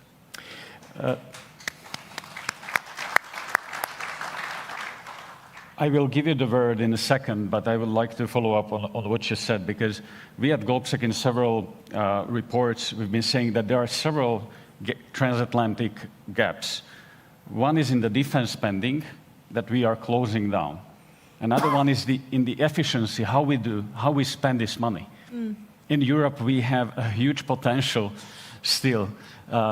to increase the efficiency of that spent money. And the third transatlantic gap that is not closing down but is growing is the technology gap. Yeah. US is much faster in the technological innovation than Europe, and Europe is lagging behind. This is going to create serious troubles in the future if we don't act now. And NATO has started with the Diana, with the Innovation Fund, etc. But I think we need to speed up Europe, that it's up to date. Prime Minister Frederiksen and then Kallas. But that was exactly the point I wanted to make, actually, because one thing is, of course, traditional deterrence and defense. And we have to wrap up, especially on our industry. And I think it's quite clear. I mean, some of us have said for many months that we are able to finance more deliveries for Ukraine, but we don't have anything on stock on our own. But you know, during the Czech initiative, and we are very much engaged in that, we are trying to buy from third countries outside Europe because we don't have anything on our own. And of course, that cannot be the situation in the future. I mean, so we need to invest much more on traditional capacities and capabilities. But talking about technology, that's another chapter. And what I see when I look at all of us, especially in Europe, is that China is going to win this race. I'm not afraid if US is going to win the race, but if China is going to win this race, then I am afraid. And when I look at Quanda, when I look at AI, when I look at you know, the pillars that are not traditional security issues, but it is today's security, energy, and our industrial production and so on, it's all interlinked. And China is way ahead of Europe. And so that's why I'm saying we're sure that 2% will be enough, because I think the 2% maybe can cover the traditional security questions. But if we are going to include technology, and we have to do that, and we are, as a country, very much engaged in Diana, especially on Quanda, we have to, I think, invest much more, and we have to build much stronger partnerships outside NATO. And that's why it's important that tomorrow we are going to see our friends and partners from Japan, South Korea, Australia, New Zealand for the third time now in a row. We cannot do this on our own, but please be aware about China, and let us not repeat the mistakes we have done about Russia in the future with China.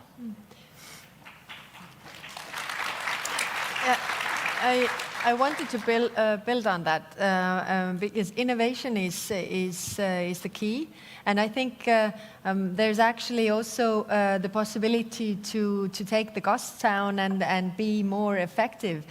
We have a very vibrant tech sector in Estonia, so what we did was to bring them together. So the tech sector that is very much into investing into defense and making these processes faster, more innovative, and more up to date, and the traditional defense sector. So combining the two is actually the key. But of course, what is the question is the access to funding. So because we have, defense investments are very much in the same category as pornography and for the funds, private funds. So you can't really use the funds for those. So we need to open up those. We need to open up the public funds as well.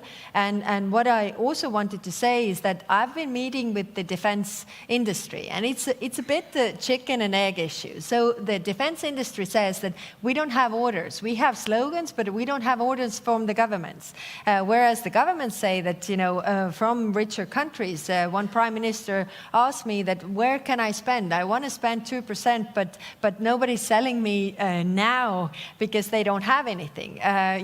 If you have a defense company that says that, you buy 12 tanks, so I produce 12 tanks for the money that you present, not 16 or 30, but 12, because you don't take any risks. I think also both sides, also the defense industry, should read the room and understand that you have to make and take some risks, even if it is not the government's immediately showing the money, because we have the decisions coming in many countries to invest more in defense, but there has to be something to really be able to invest immediately. You have opened up a very important question, which is the European defense industry. And how do we make sure that the defense industry is up to the speed? How do we get the funds, necessary funds, not only from governments, but banks, European Investment Bank?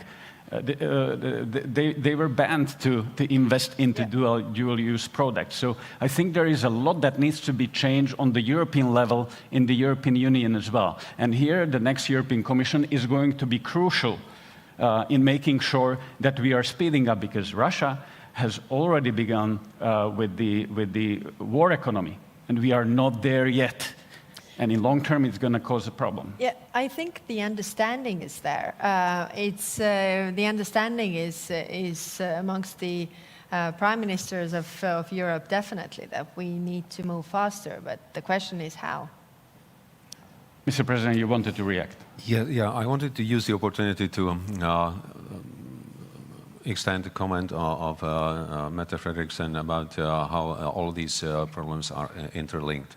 I think if we look at the current security and international environment from a broader point of view, it's not a separate problem of aggressive war of Russia against Ukraine, and on the other side, systemic challenge from China. It's all linked together, because what we see now is a confrontation of two systems. On one side, democratic countries, being in NATO, EU, or elsewhere around the world, including Indo-Pacific. On the other side, different forms of autocracies, mainly now represented by Russia and supporting countries, China, North Korea, Iran, but many others. And if we want to prevail in this global confrontation competition, we really need to approach our cooperation from different angle of point, because right now we pretty much compete in economic terms between the EU and United States. We are quite secretive when it comes to research and development. When we look at China, how they can combine resources, how they can focus on priorities, we are not doing the same. I think if we look at it not only from the point of view that we need to support Ukraine so that they defend their territory, because if Ukraine fails, it doesn't only mean that the security in Europe will be worse. It will be much worse globally, because it will also encourage China to be more assertive and aggressive. So the same way as we ask for the United States being with us in solidarity in supporting Ukraine, we should be in a solidarity with the United States to support them in their competition with China in all areas around the globe. And collectively, we should also strive to convince countries in Africa, Latin America, that we are a better option for cooperation than autocracies around the world. Quick reaction from Senator. And when you talk about our competition with China, it isn't just our competition with China, it's your competition with China. And look, what's going on with Russia, I think is a warm-up for the rest of this century as we compete on the planet. China's the issue. China's going to be we're all talking about Ukraine here, and we should, because that's the hot war going on. But this thing with China is going to go on for the rest of this century. And the United States and Europe will be able to compete with China if we join together. And there is no more obvious ally for us than you, and there's no more obvious ally for you than us. And we need to join together as we push back against China. And look, this thing, the one thing that the war has brought out, the Ukraine war has brought out, is the fact that what we've always known as an undercurrent, and that is the relationship between China, Russia, North Korea, Iran, Venezuela, the autocracies. It's there, it's real, and it's going to get stronger, only stronger, as we go forward in this century. And for us to, I think the challenge for this century is going to be how we all occupy this planet without killing each other and compete with each other. We should be able to compete with each other without killing each other. We need to figure that out, because this is not going to get better as we get forward. The autocracies are not going to change their belief as to what they think is best for their people, and the democracies are not going to change their belief as to what they think is best for their people. We're going to have to figure this out. You opened a very important question of China, and we will see that there is an increasingly clear voice that how China is supporting Russia in its war to Ukraine. It's a problem for us, and it's a problem for NATO. There are many voices in the US as well that basically Ukraine is just a distraction from our main adversary, which is China in long term. And it's decreasing our focus on the main challenge. Well, I like the argument of my friend Ben Hodges, who said Ukraine is all about China. Because if we are sending a wrong signal now that we are not able to defend a country on our borders, who will trust us whatever we say in the future about Taiwan or anything else? So the future deterrence really starts here. So I would say even the future of the West is now being decided in Eastern Europe, in the East. Interesting you should mention that now, because yesterday there was released a document titled Next Steps to Defend the Transatlantic Alliance from Chinese Aggression. The author is one of the distinguished thinkers and actors in the 21st century, myself.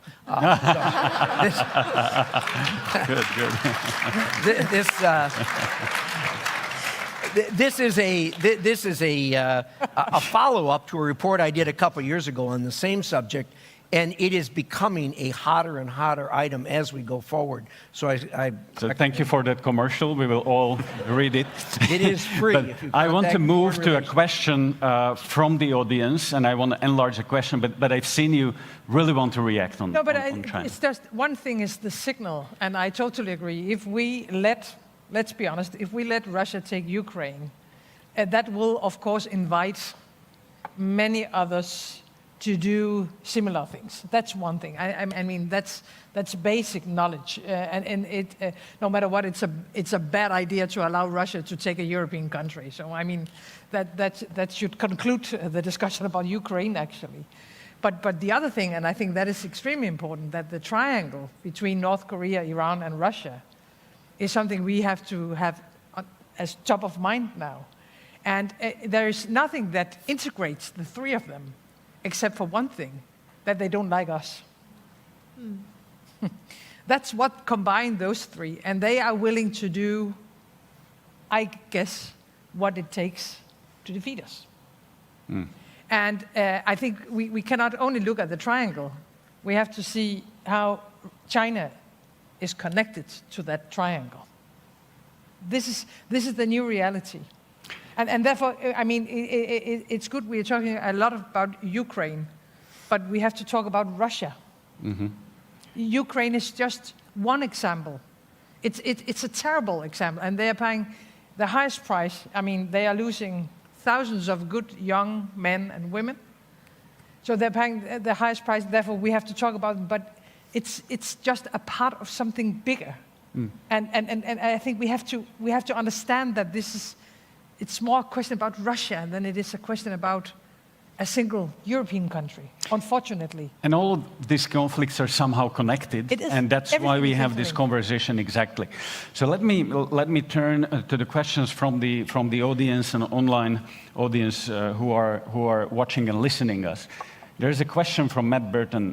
What measures are in place to counter the internal and external actors that continually work against the West and NATO with influential disinformation campaigns? So let me enlarge the question a little bit.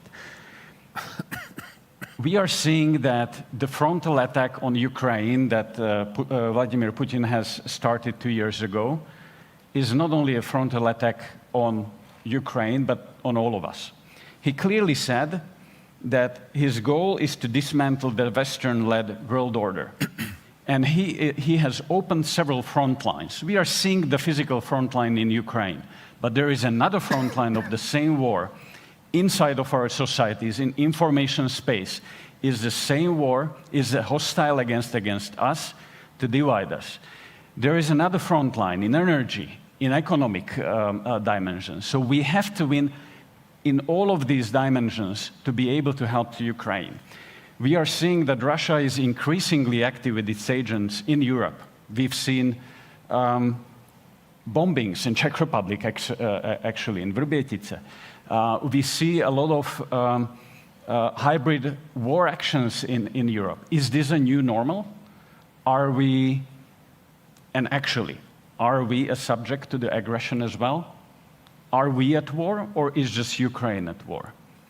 Because hybrid war and information war is also a war. And as my friend from UK said, that if two parties are at war and only one recognizes it is at war, it tends to win.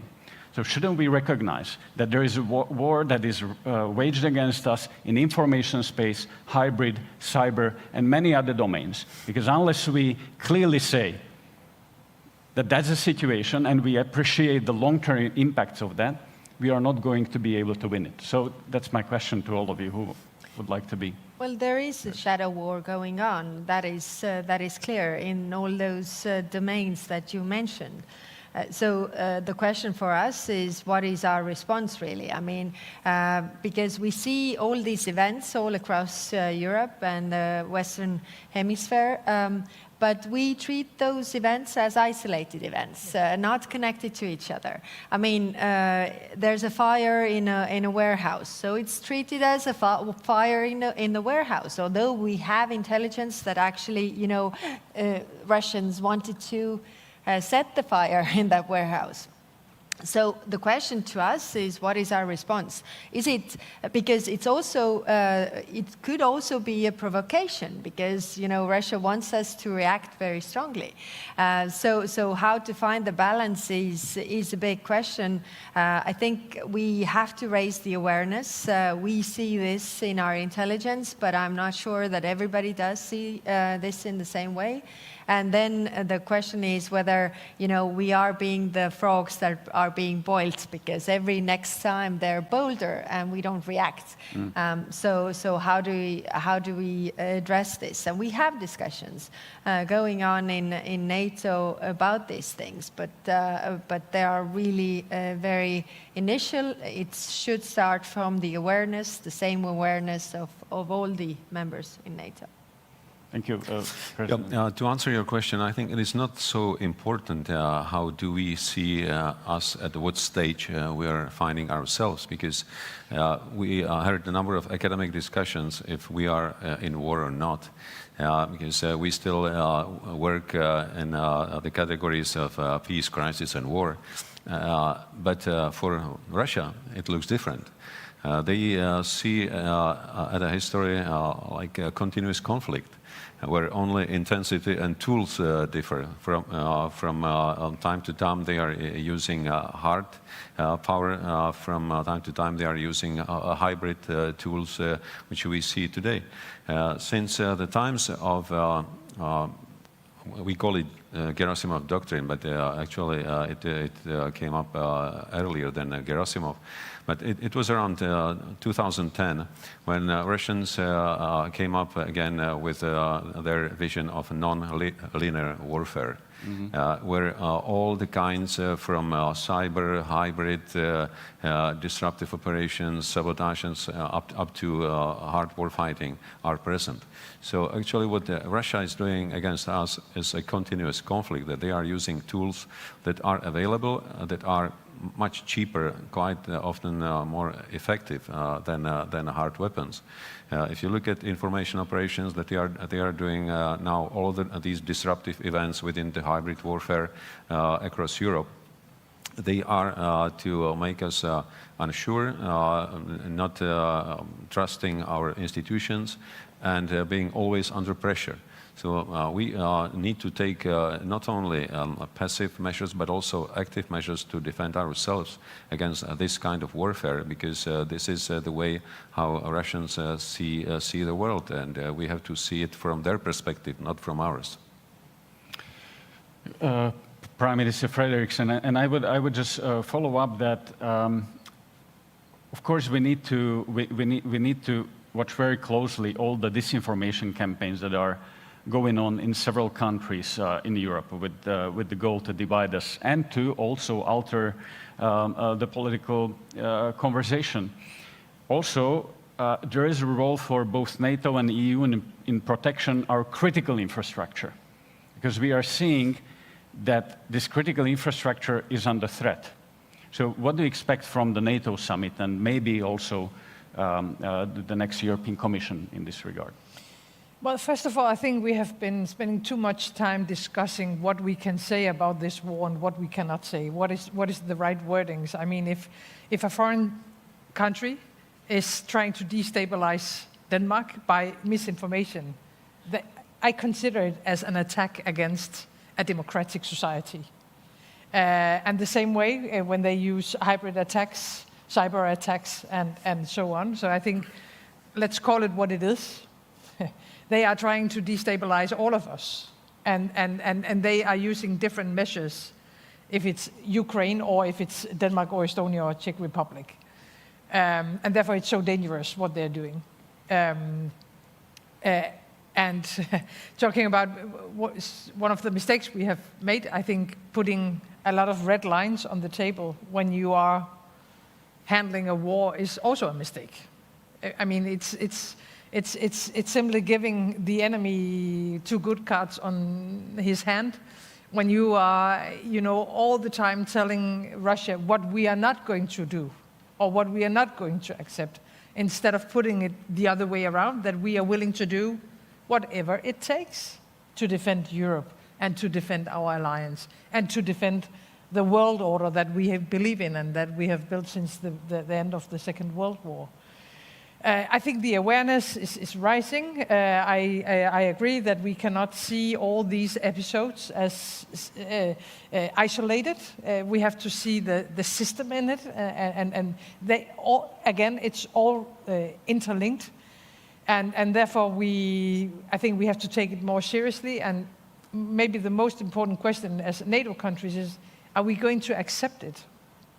Are we going to accept that they are attacking us every day now in Europe with different measures? And I don't think we should accept it.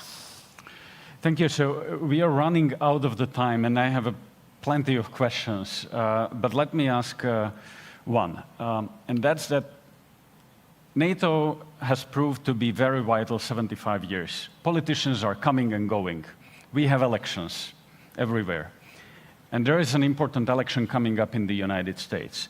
And we've seen that many of the conversations in supporting Ukraine, NATO, etc., are also, not only in US, but also in European countries, are somehow domestic conversations about, and they are connected with domestic conversations on economy, etc.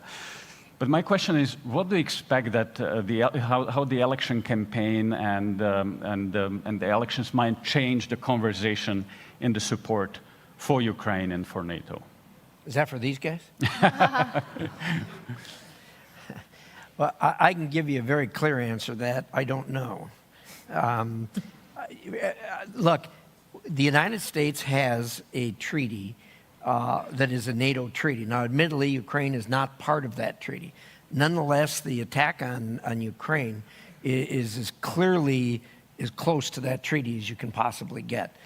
We have taken great steps in the United States already to do what we should do in order to help Ukraine. I really believe that's going to continue. I don't think the election is going to change that greatly. I know that at least one of the candidates has said that they're going to end the war. We haven't got an explanation as to how that's going to happen, but the candidate who says that generally gets done what he says he's going to get done. So I'll be anxious to see that.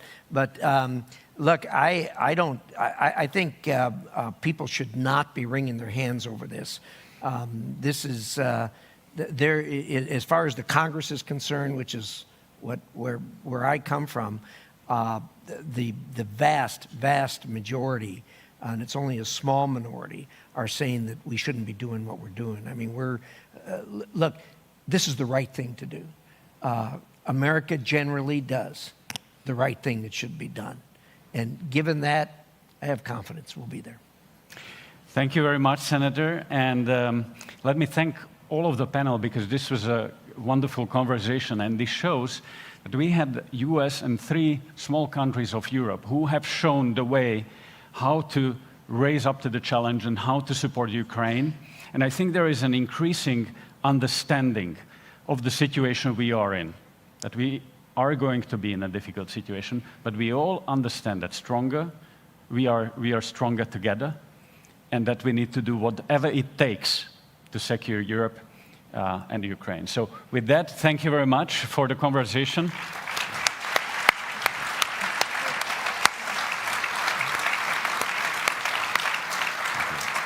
And I wish you a nice rest of the day. Thank you.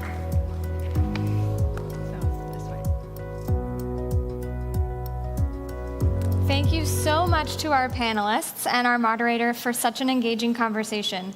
They talked about some crucial questions of elections and language, giving Ukraine what it needs to keep fighting to push Russia out and keep Russia out. They talked about keeping pace with China, concerns about competition with autocracies around the globe, and challenges and gaps racking our defense industrial bases.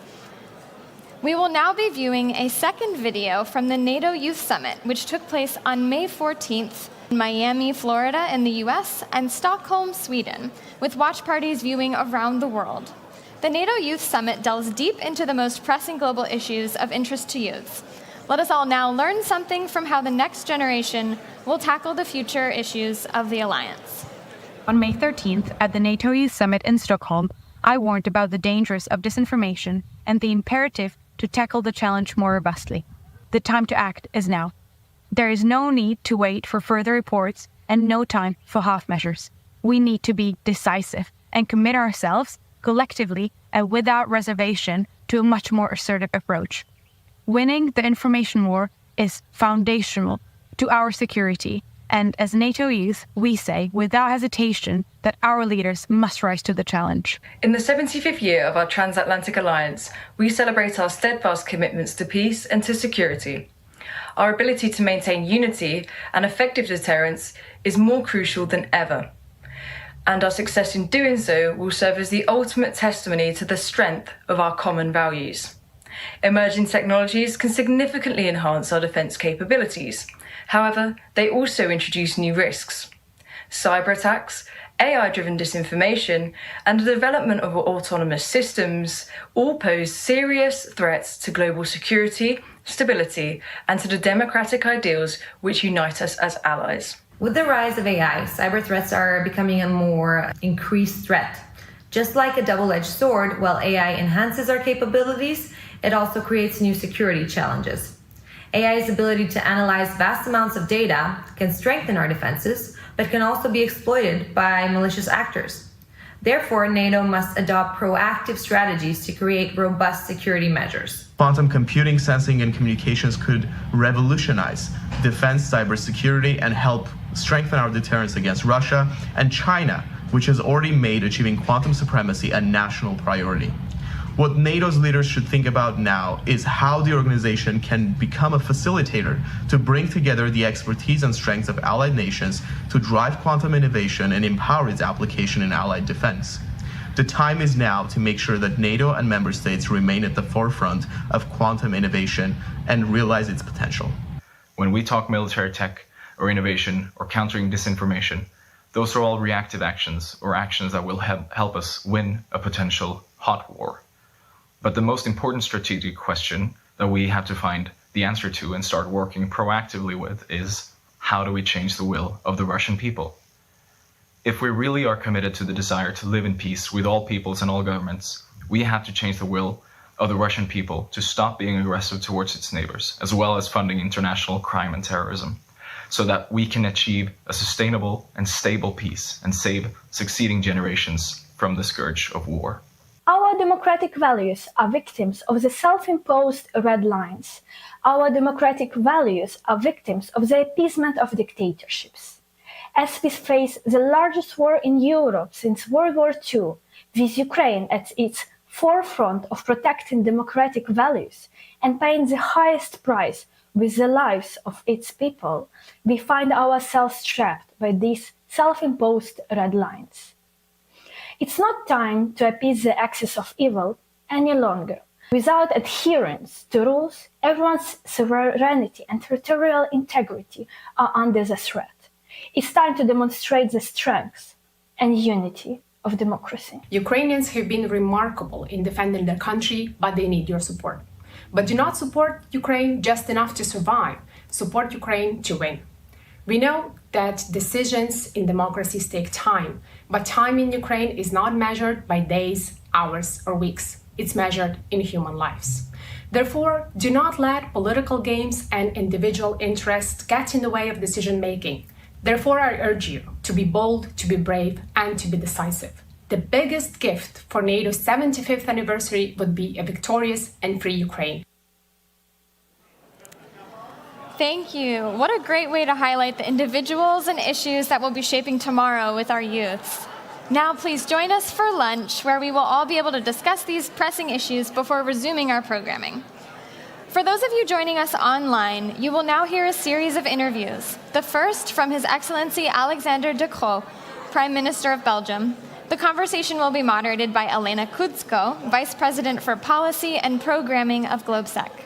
Next, you will hear from His Excellency Kyriakos Mitsotakis, the Prime Minister of Greece, which will be moderated by Nadia Shadlow, Senior Fellow at the Hudson Institute. And finally, we'll be replaying the earlier conversation between Rachel Rizzo and Douglas Lute on the history and geography of NATO. Enjoy. And a few notes for our in-person audience and those of you in the plenary room.